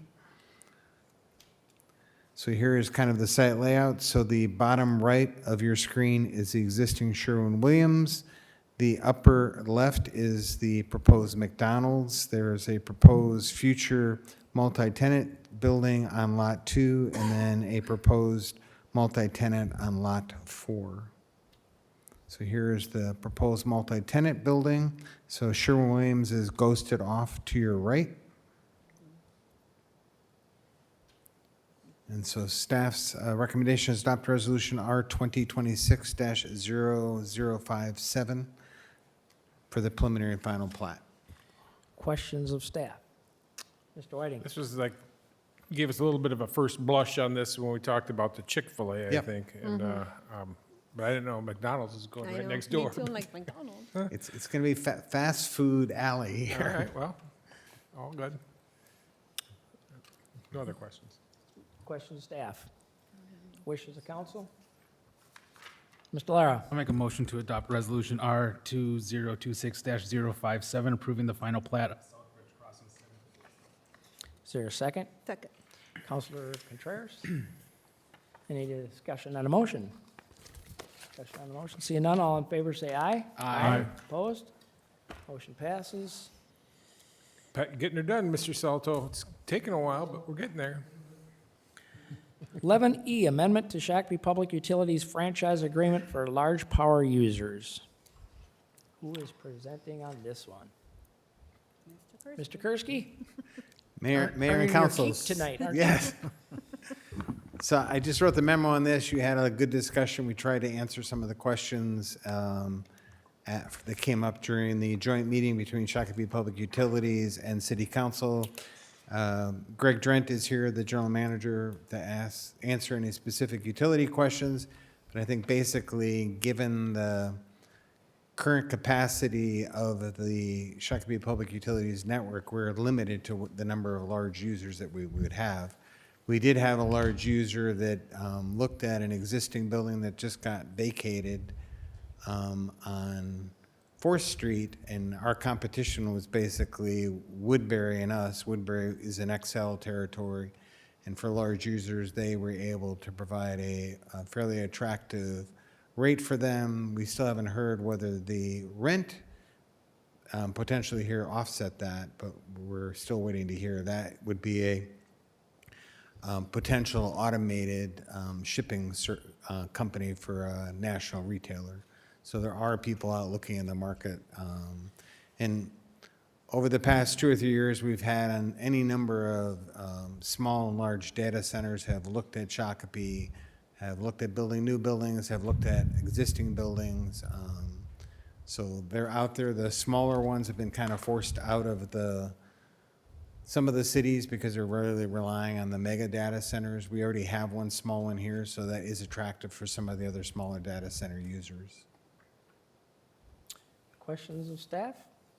And I would point out the smaller data centers are from a staff requirements is that working with Shakopee Public Utilities is the generators that they would have would be inside the building, and any mechanical equipment, unlike the current data center where they're on the roof, would be in the back, enclosed in either concrete or otherwise, so they wouldn't disturb anyone. But the smaller ones typically use 20 to 25 megawatts of power. Okay. My concern is the same. We want to increase demands, but yet the capacity is limiting. And we're limited on total capacity because the state of Minnesota has got this idea that we're going to be 100% green use by production by 2040.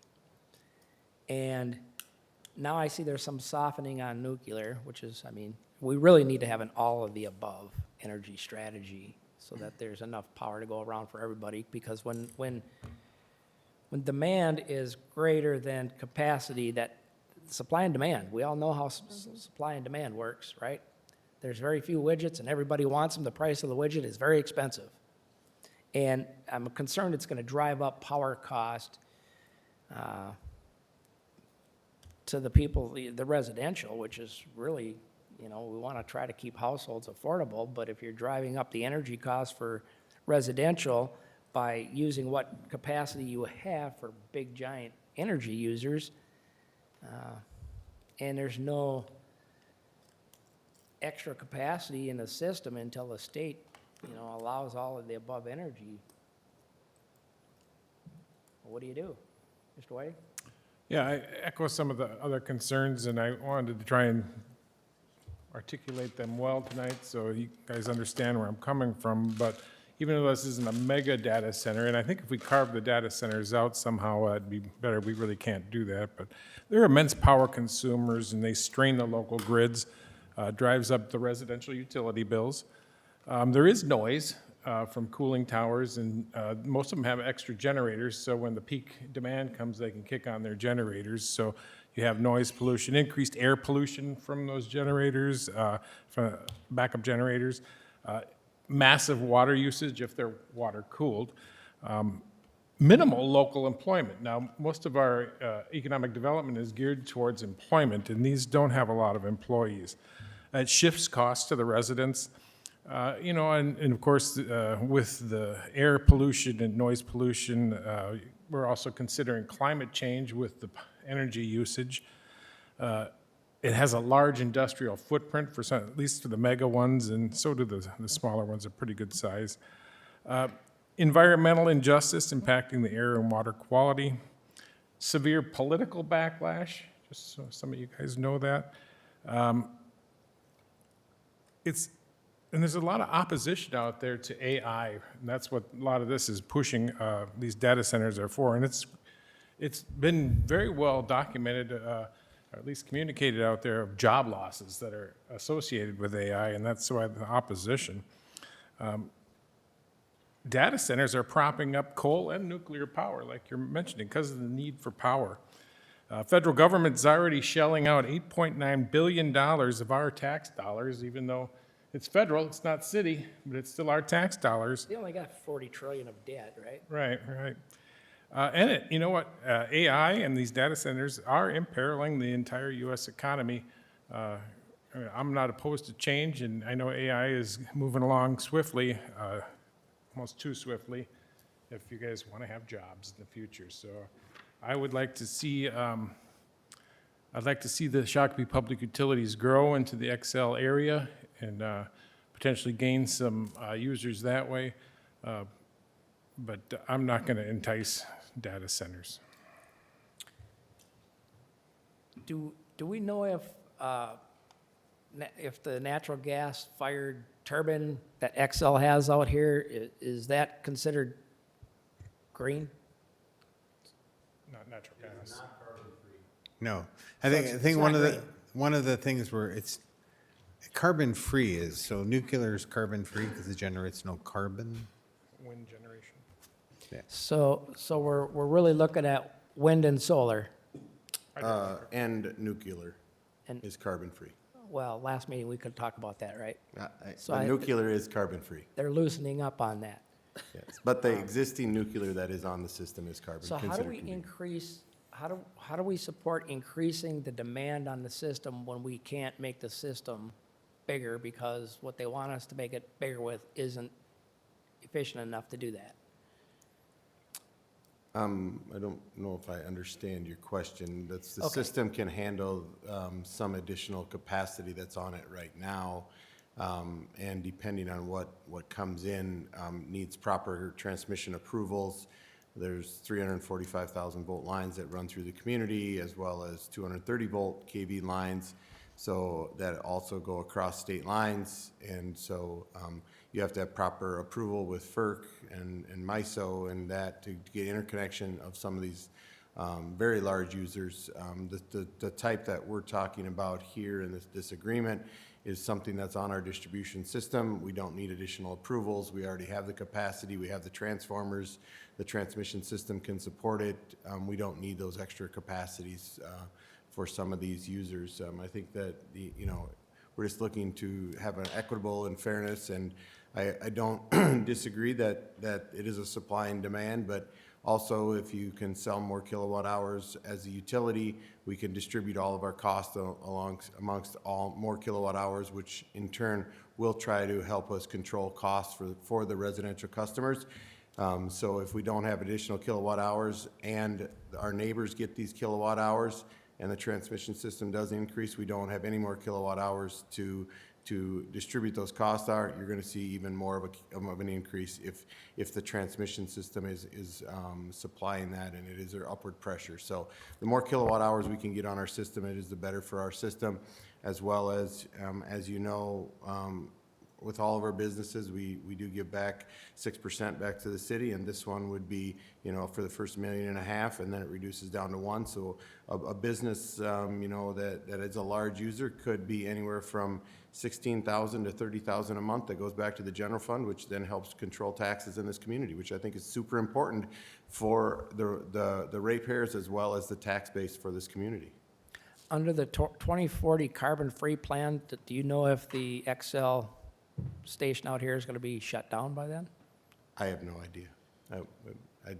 What if They it just is? did some What if- upgrades. what if it I is? severely doubt it. I mean, they just did major upgrades for stability.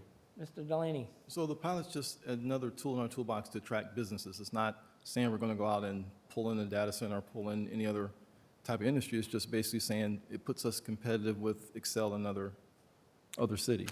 That is true, and through the Minnesota State, we have an obligation to serve. So if a customer comes in and requires a certain level of service, we have an obligation to try to serve that customer. Obviously, if we can't serve them because the transmission system can't handle it or our distribution system can't handle it, we have to have those dialogues to us. But if they come to us and say, we want this amount of load, if there's a way for it to do it and we have to give them the cost to it, we are obligated to serve these customers. So it's just how we have to operate as well. Councilor Contreras? Sorry, go ahead. And then, So just piggybacking on that, so if we say no, because we're like so worried about data centers coming, right? If we say like, no, well, we don't want this, we don't want to approve this tonight, well, we're closing doors on other businesses that potentially might want to come that are not data centers, right? I mean, Absolutely, and also when we are currently under a service territory, trying to get some service territory. Right. That will have some larger users, and this will be able to help us have an attractive rate once we do those, because currently Excel has this competitive advantage over the utility. right, okay. Counselor Lara. Mr. Drent, if I recall from our joint meeting we had, it was mentioned that we are not capable of handling the same type of data centers that other cities are being asked to consider, like Egan, Rosemount, like those big giant ones. We can't handle those. On our current distribution system, we cannot handle them, correct. That would have to be a new study that Excel, whether the transmission system could handle it, and then whether permitting is there and stuff. But on our distribution system, we cannot handle any of those large-scale data centers. Or businesses like this one that is interested in coming to the community is in a 150,000 square foot building. That's an empty building, and we're getting zero revenue from it, right? This is one of those things that if we can fill some existing buildings, I think that it's great. And if it comes alongside and we get some good electric load from it, all the better for us as a utility. And I think that helps control costs for us in the future. I don't see anything in the documents that limits size. So you're saying we don't have the capacity for a 100 megawatt data center? Correct. We do But not. once we adopt this, if all the upgrades are made and then the capacity is there, then we could potentially have that, correct? We currently, we would have to have a study with, which is usually about, to get a new substation hooked up to anything sufficient, obviously, we're going through that on the east end, is about 6 to 8 years process to get a new substation. And most of these companies that want to come need power sooner than that. So very large things cannot happen in a timely fashion because it takes so long to build these substations out. That's why we're planning one on the east side for the future growth that we think that could happen in 8 to 10 years. We approved a transformer last night at our meeting, with 2 years out on a delivery of a transformer, and now we got a control building. We're really 3 to 4 years out before we can actually have anything built in order to do it. So I understand your concern, and I'm not saying that it could never happen because we would have to go through the study. But if the study happened and then all the upgrades that need to happen, it is not a short process at all. Okay, and I'm reading here where it says likely size would be 25 to 50 megawatts, and the current network may be able to support 3 facilities system-wide. So 50 times 3 is 150 megawatts, right? 325s, the max we could support on our system. 325, so this is inaccurate? So it's 325 megawatts. I think that was the intent of it, was 325 megawatts. So on our system, I didn't know our system like the back of my hand. We cannot support 150 megawatts. We just cannot do it. We would not have redundancy. We're not going to jeopardize our current system that way. We can support 325 megawatt systems on our system and be able to have correct backup and have electricity flow properly and make sure we have redundant feeds. That's just the facts. What's the largest single user you would allow right now? We don't have a cap of a single user that we would allow. So per 100 se. megawatts could come in?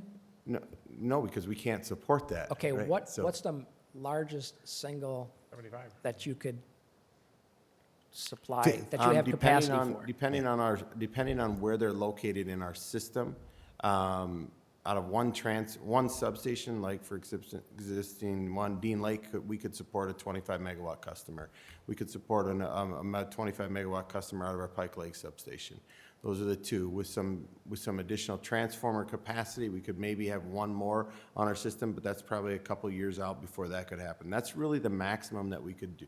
We could have this. And on our east side, once we get that system up and running in 3 to 4 years, if we had a good 10 to 15 megawatt user out there, we could support that. But we couldn't support. We're only putting, just don't have the enough capacity on that side. So really, we're looking at 3 besides regular growth. So we have to reserve capacity for regular growth that we know that this community will grow. We grow about a megawatt a year on just natural type growth, sometimes a little more, sometimes a little less, depending on what customers we have, just with residential growth I'm talking and stuff like that.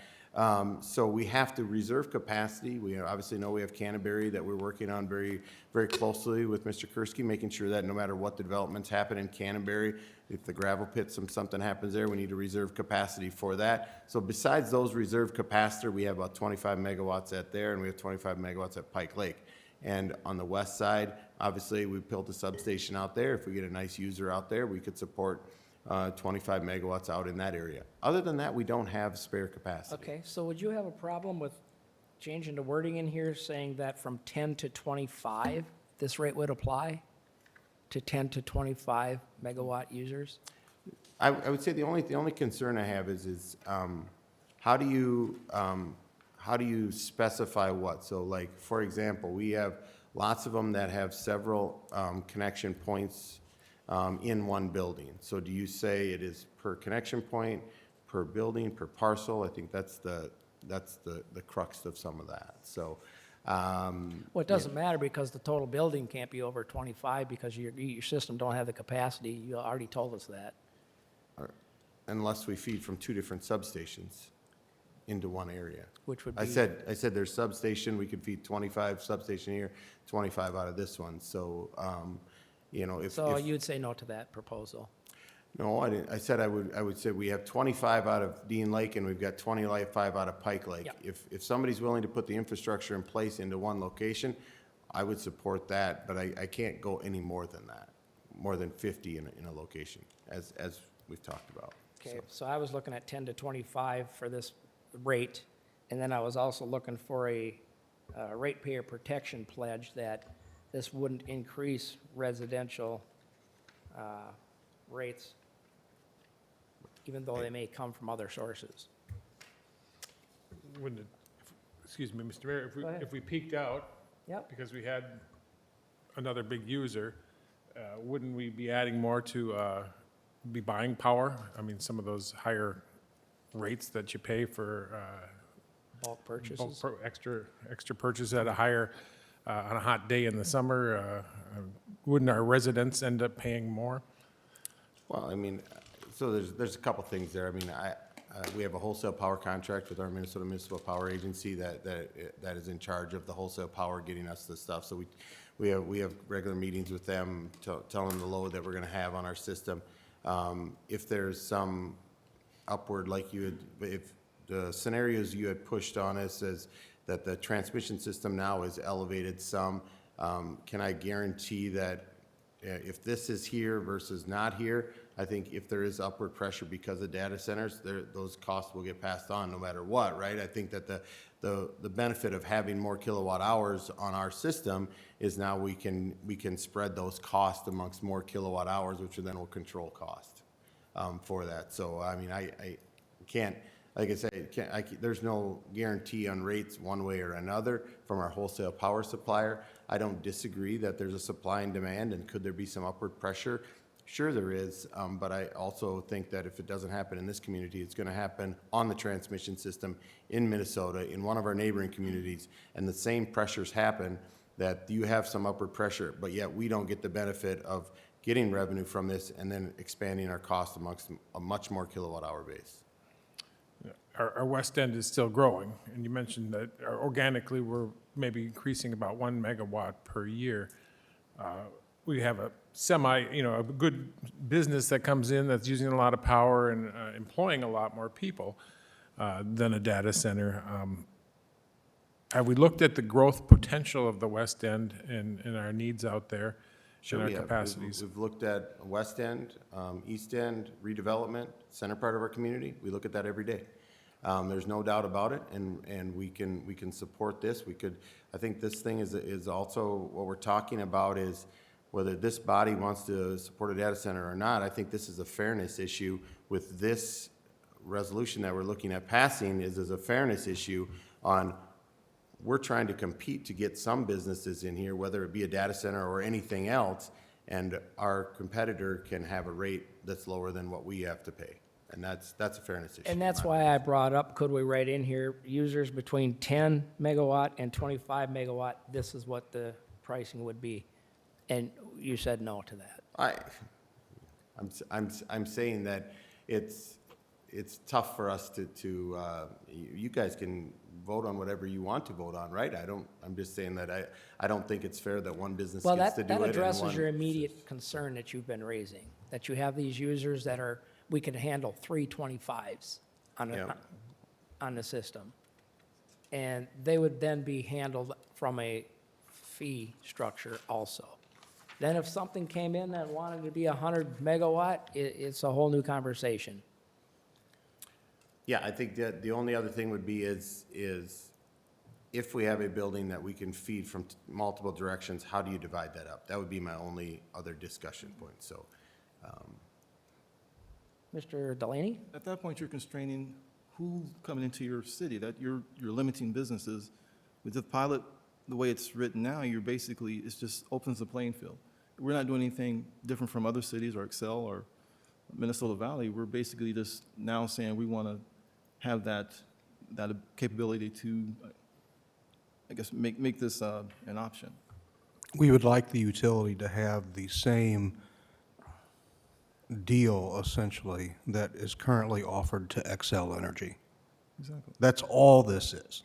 We Except, want the utility to have the same opportunity as Xcel Energy does.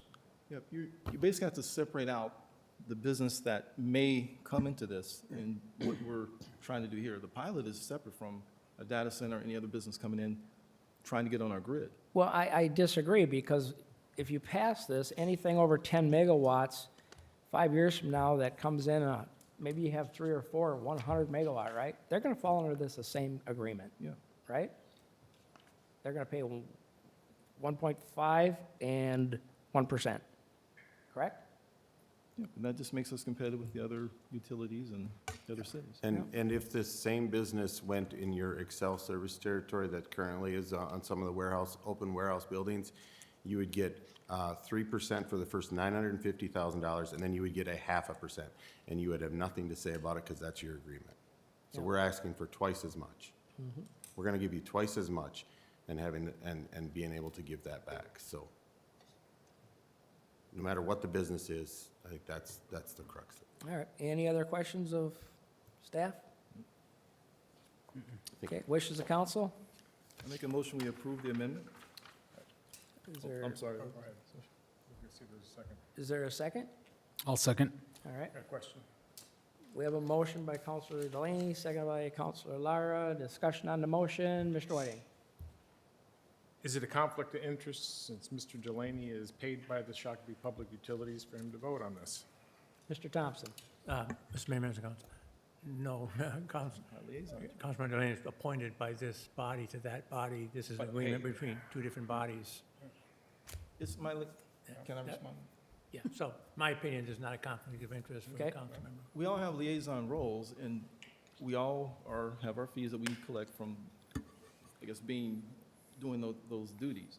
So now you're calling into, you're basically You saying. get paid, the others are per diems, but yeah, Yeah, I'm this- just asking.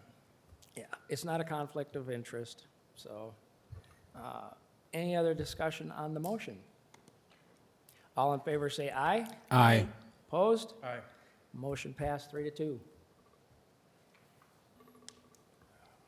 Thank you. All right, liaison and administration. Mr., where did we start last time? I don't recall. I don't remember. All right, Mr. Delaney, you want to go first? Sure, let's go ahead and just kick it off here. 169 Coalition, we are finally getting toward the finish line. We had a meeting today to talk about payments or refunds back to the cities and other members. That'll happen about mid-year. Website will go for 10 years. Historical Society will get a USB drive with the website on it, and there will be 1 or 2 final email communications, and that's it for 169 Coalition. Are we going to get like $3 million of dues back or something? Unfortunately, we'll get like 2,200 for Shakopee, Well, we'll then the take it. småller ones get close to 400 and some change. Nice. All right, Shakopee Public Utilities, which is one of my liaison roles. Thank you, Chief, for bringing that up. We had election of officers, pretty much President Letourneau is returning, Vice President Mokold, and we have 2 new supervisors, Ryan Hoverson is now the water supervisor, and Brad Carlson is now electric supervisor. So congratulations to those two. Well earned. Very good. Anything else? That is it. All right, Mr. Whiting? 325, the MVTA board met, full board met. We looked at proposals and accepted a proposal for a new ERP system, which usually, that's your, basically all your functions, Mr. Reinhardt, I'm sure ears perked up because it's your finances and Okay. things like that. And All right. among other things, it takes years to get everybody onto that new system, or at least a year. But I think we're going with Oracle, so it's a good product out there. We accepted a grant from Dakota County and another grant from Scott County for the Southbridge Station and wayfinding signs, including QR codes. And then, unfortunately, I will be unable to be at the swearing in of the firefighters because on April 9th is the ribbon cutting for the new garage, MVTA garage. So there's, that's out in Burnsville, yep. So if you can make both, we can probably do that. Unfortunately, it got scheduled at the same time. But Representative Craig will be out there, and liaisons to Senator Klobuchar and Smith's offices, among others, and dignitaries and such. Mitt Council wants to grab that new building? Oh, they want that new garage, yeah. So do our mechanics. No shocker there. Anything else? That's it. Very good. Counselor Contreras. Thank you, Mayor. So there was multiple ribbon cuttings. Unfortunately, I was only able to make one. So I attended the ProAct ribbon cutting. That's all I have today. Very good. Counselor Lara? All right, today was the day of ribbon cuttings as so let's see, this morning was the appliance store, which is new. They're not new to Shakopee, but they're new to downtown Shakopee. They expanded to a new showroom, which I highly recommend checking it out because if you were in the old building, they transformed it and it looks phenomenal. And let's see, the second one was the new Gateway Townhomes. Toured those. Those are some fantastic rentals. And if you do your research, that's some bang for your buck there. And then lastly was the ProAct ribbon cutting this morning. Then on March 18th, I attended the Housing Trust Advisory Committee through the CDA, and that's regarding our LAHA money. And so I just wanted to give some report that they funded 2 loans from that already, and the first loan was for $22,700. They are doing windows and masonry. And then the second one was for $26,900. They're doing an AC, a furnace, 2 patio doors, attic installation, garage weather stripping, garage outlet repairs, demo removal of leaking shower, ceiling tile repairs to lower level, and new gutters. So, and then just today, I found out that they're closing on one more. So, but those are the type of projects that they're seeing applicants for, and I think that was kind of the projects we were kind of intending this to be for. So, and then if you want to know, our balance for that is $609,094. Nice. Yep. Okay, very good. Anything else? That's it. Mr. Reynolds? Nothing from me, sir. Mine is, let's see, the 26th of March, met with the IWG Intergovernment Working Group. It's Prior Lake, Shakopee, Scott County, Mdewakanton. Basically, Prior Lake told us about their projects that they have going on, major trail project, a lot of ADA slopes and stuff that they're dealing with on that project. We went over our projects. We all know what our projects are. We're doing Marystown Road, Riverbank stabilization. The Mdewakanton are opening up their, what's the name of that place? Dispensary. Yeah, what's it called? Flora something or other. I can't remember the name. Sometime in April anyway. And they're following all state laws, even the changes that are coming out. So they're kind of, what they told me was, or us as a group, was they're kind of targeting the municipal, that word, side of things, not the recreational side, but I'm sure there'll be some crossover. April 1st, I did a press conference with Minnesota Department of Public Safety on distracted, impaired, reckless driving. It was about distracted, but I added all 3 of them in there from my perspective. About safe streets in the community. Shakopee Police Chief was there, did a nice speech about safety of our community and how it's important, so I appreciate them being there for that. Today, obviously, yes, we did ribbon-cutting triathlon. Appliance Source, technically, their store that they currently have is not in Shakopee, it's in Louisville Township, but we call it Shakopee Yeah. because it's kind of close enough, right? Close enough. They're gonna keep that store. Yep. And, because they do a lot of the repair work out of there. The downtown one is more of a retail, and, you know, they got the big, nice Maytag, over the stove microwave, and when I was looking, I couldn't believe the pricing was just amazingly good pricing on some pretty good products, so that was pretty amazing. Very nice place, so wish them the very best. I know they're reputable and honest. I had a problem with a dryer at my house years back, and it was a little piece in the back for like $28 or something. Gateway Court, that's up on Tyler Street. Attended that one also. And there was a really cool, somebody was doing a really good job when they designed parts of these things. The garage space, attached garages, right? So it's got, if you're at the garage door looking into the garage, it's got mechanicals here for half of the stall, so that space would be where your car would go, and on the other stall, the mechanical's not there, so it's so much deeper that you can get your big Suburban truck or whatever parked inside. Somebody was thinking a great idea. Absolutely blew my mind. It was awesome. Gateway Court, and I think they were, what'd they say, 2,600, three-bedroom, most of them are three bedrooms, I think they said. They're all It's 3-bedroom, 2-bathroom. Pickleball court, and there's Fitness. something else up there. Fitness. Pardon me? Yeah, all kinds of amenities and Fitness stuff, so center, that was yeah. pretty cool. ProAct, attended the ProAct earlier today, this afternoon, actually, and, you know, what a great thing to have in our community. It is. You know, it serves a population that are very special and near and dear to many of us. And it was just really nice to see. It's nice to have in our community. So kudos, I know Scott County is very involved in that. Kudos to everybody that's involved in that, because it's very nice to have in a community. And I think that's all I have. City bill list 12A. Questions on the bill list?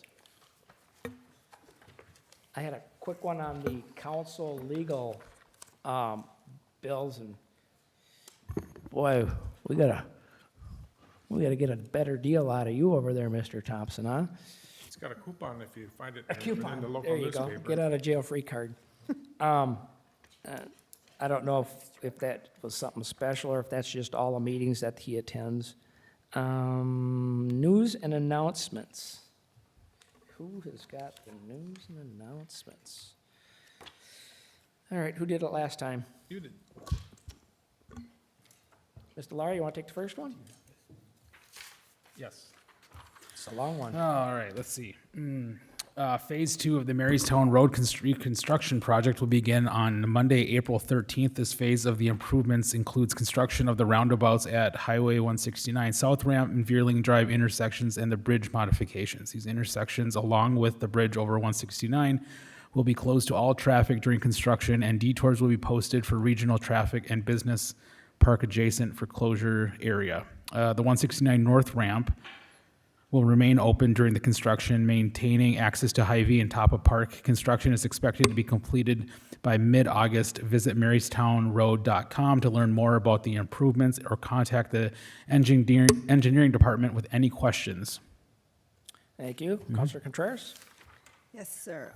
Cleanup day for residents of Shakopee, Louisville, and Jackson Township is Saturday, April 25th, 7:30 to 11:30 a.m. at the Public Works Building, 400 Gorman Street. ID is required, and yes, I will check them. See city websites for details. And it will be 70 degrees and perfect weather, so be sure you come out. All right, I'll take the last, then remind me, folks, we'll start over here next time. Tree sale pickup is Saturday, April 25th, 1 to 3 p.m., Shakopee Public Works Building, 400 Gorman Street. See the city website for details. Can you still order trees, or are they already ordered? There are still some trees, but boy, they may be slim pickings at this point. Very good. Very good. Remind me, we start over here in next meeting. Any other business? Wishes council? I make a motion, we adjourn till April 21st at 7 PM. Is there a second? Second. Discussion on the motion? Seeing none, all in favor say aye. Aye. Opposed? Motion passes, we are adjourned. Good night, everybody. 2 hours and that's pretty good, I guess. Boy.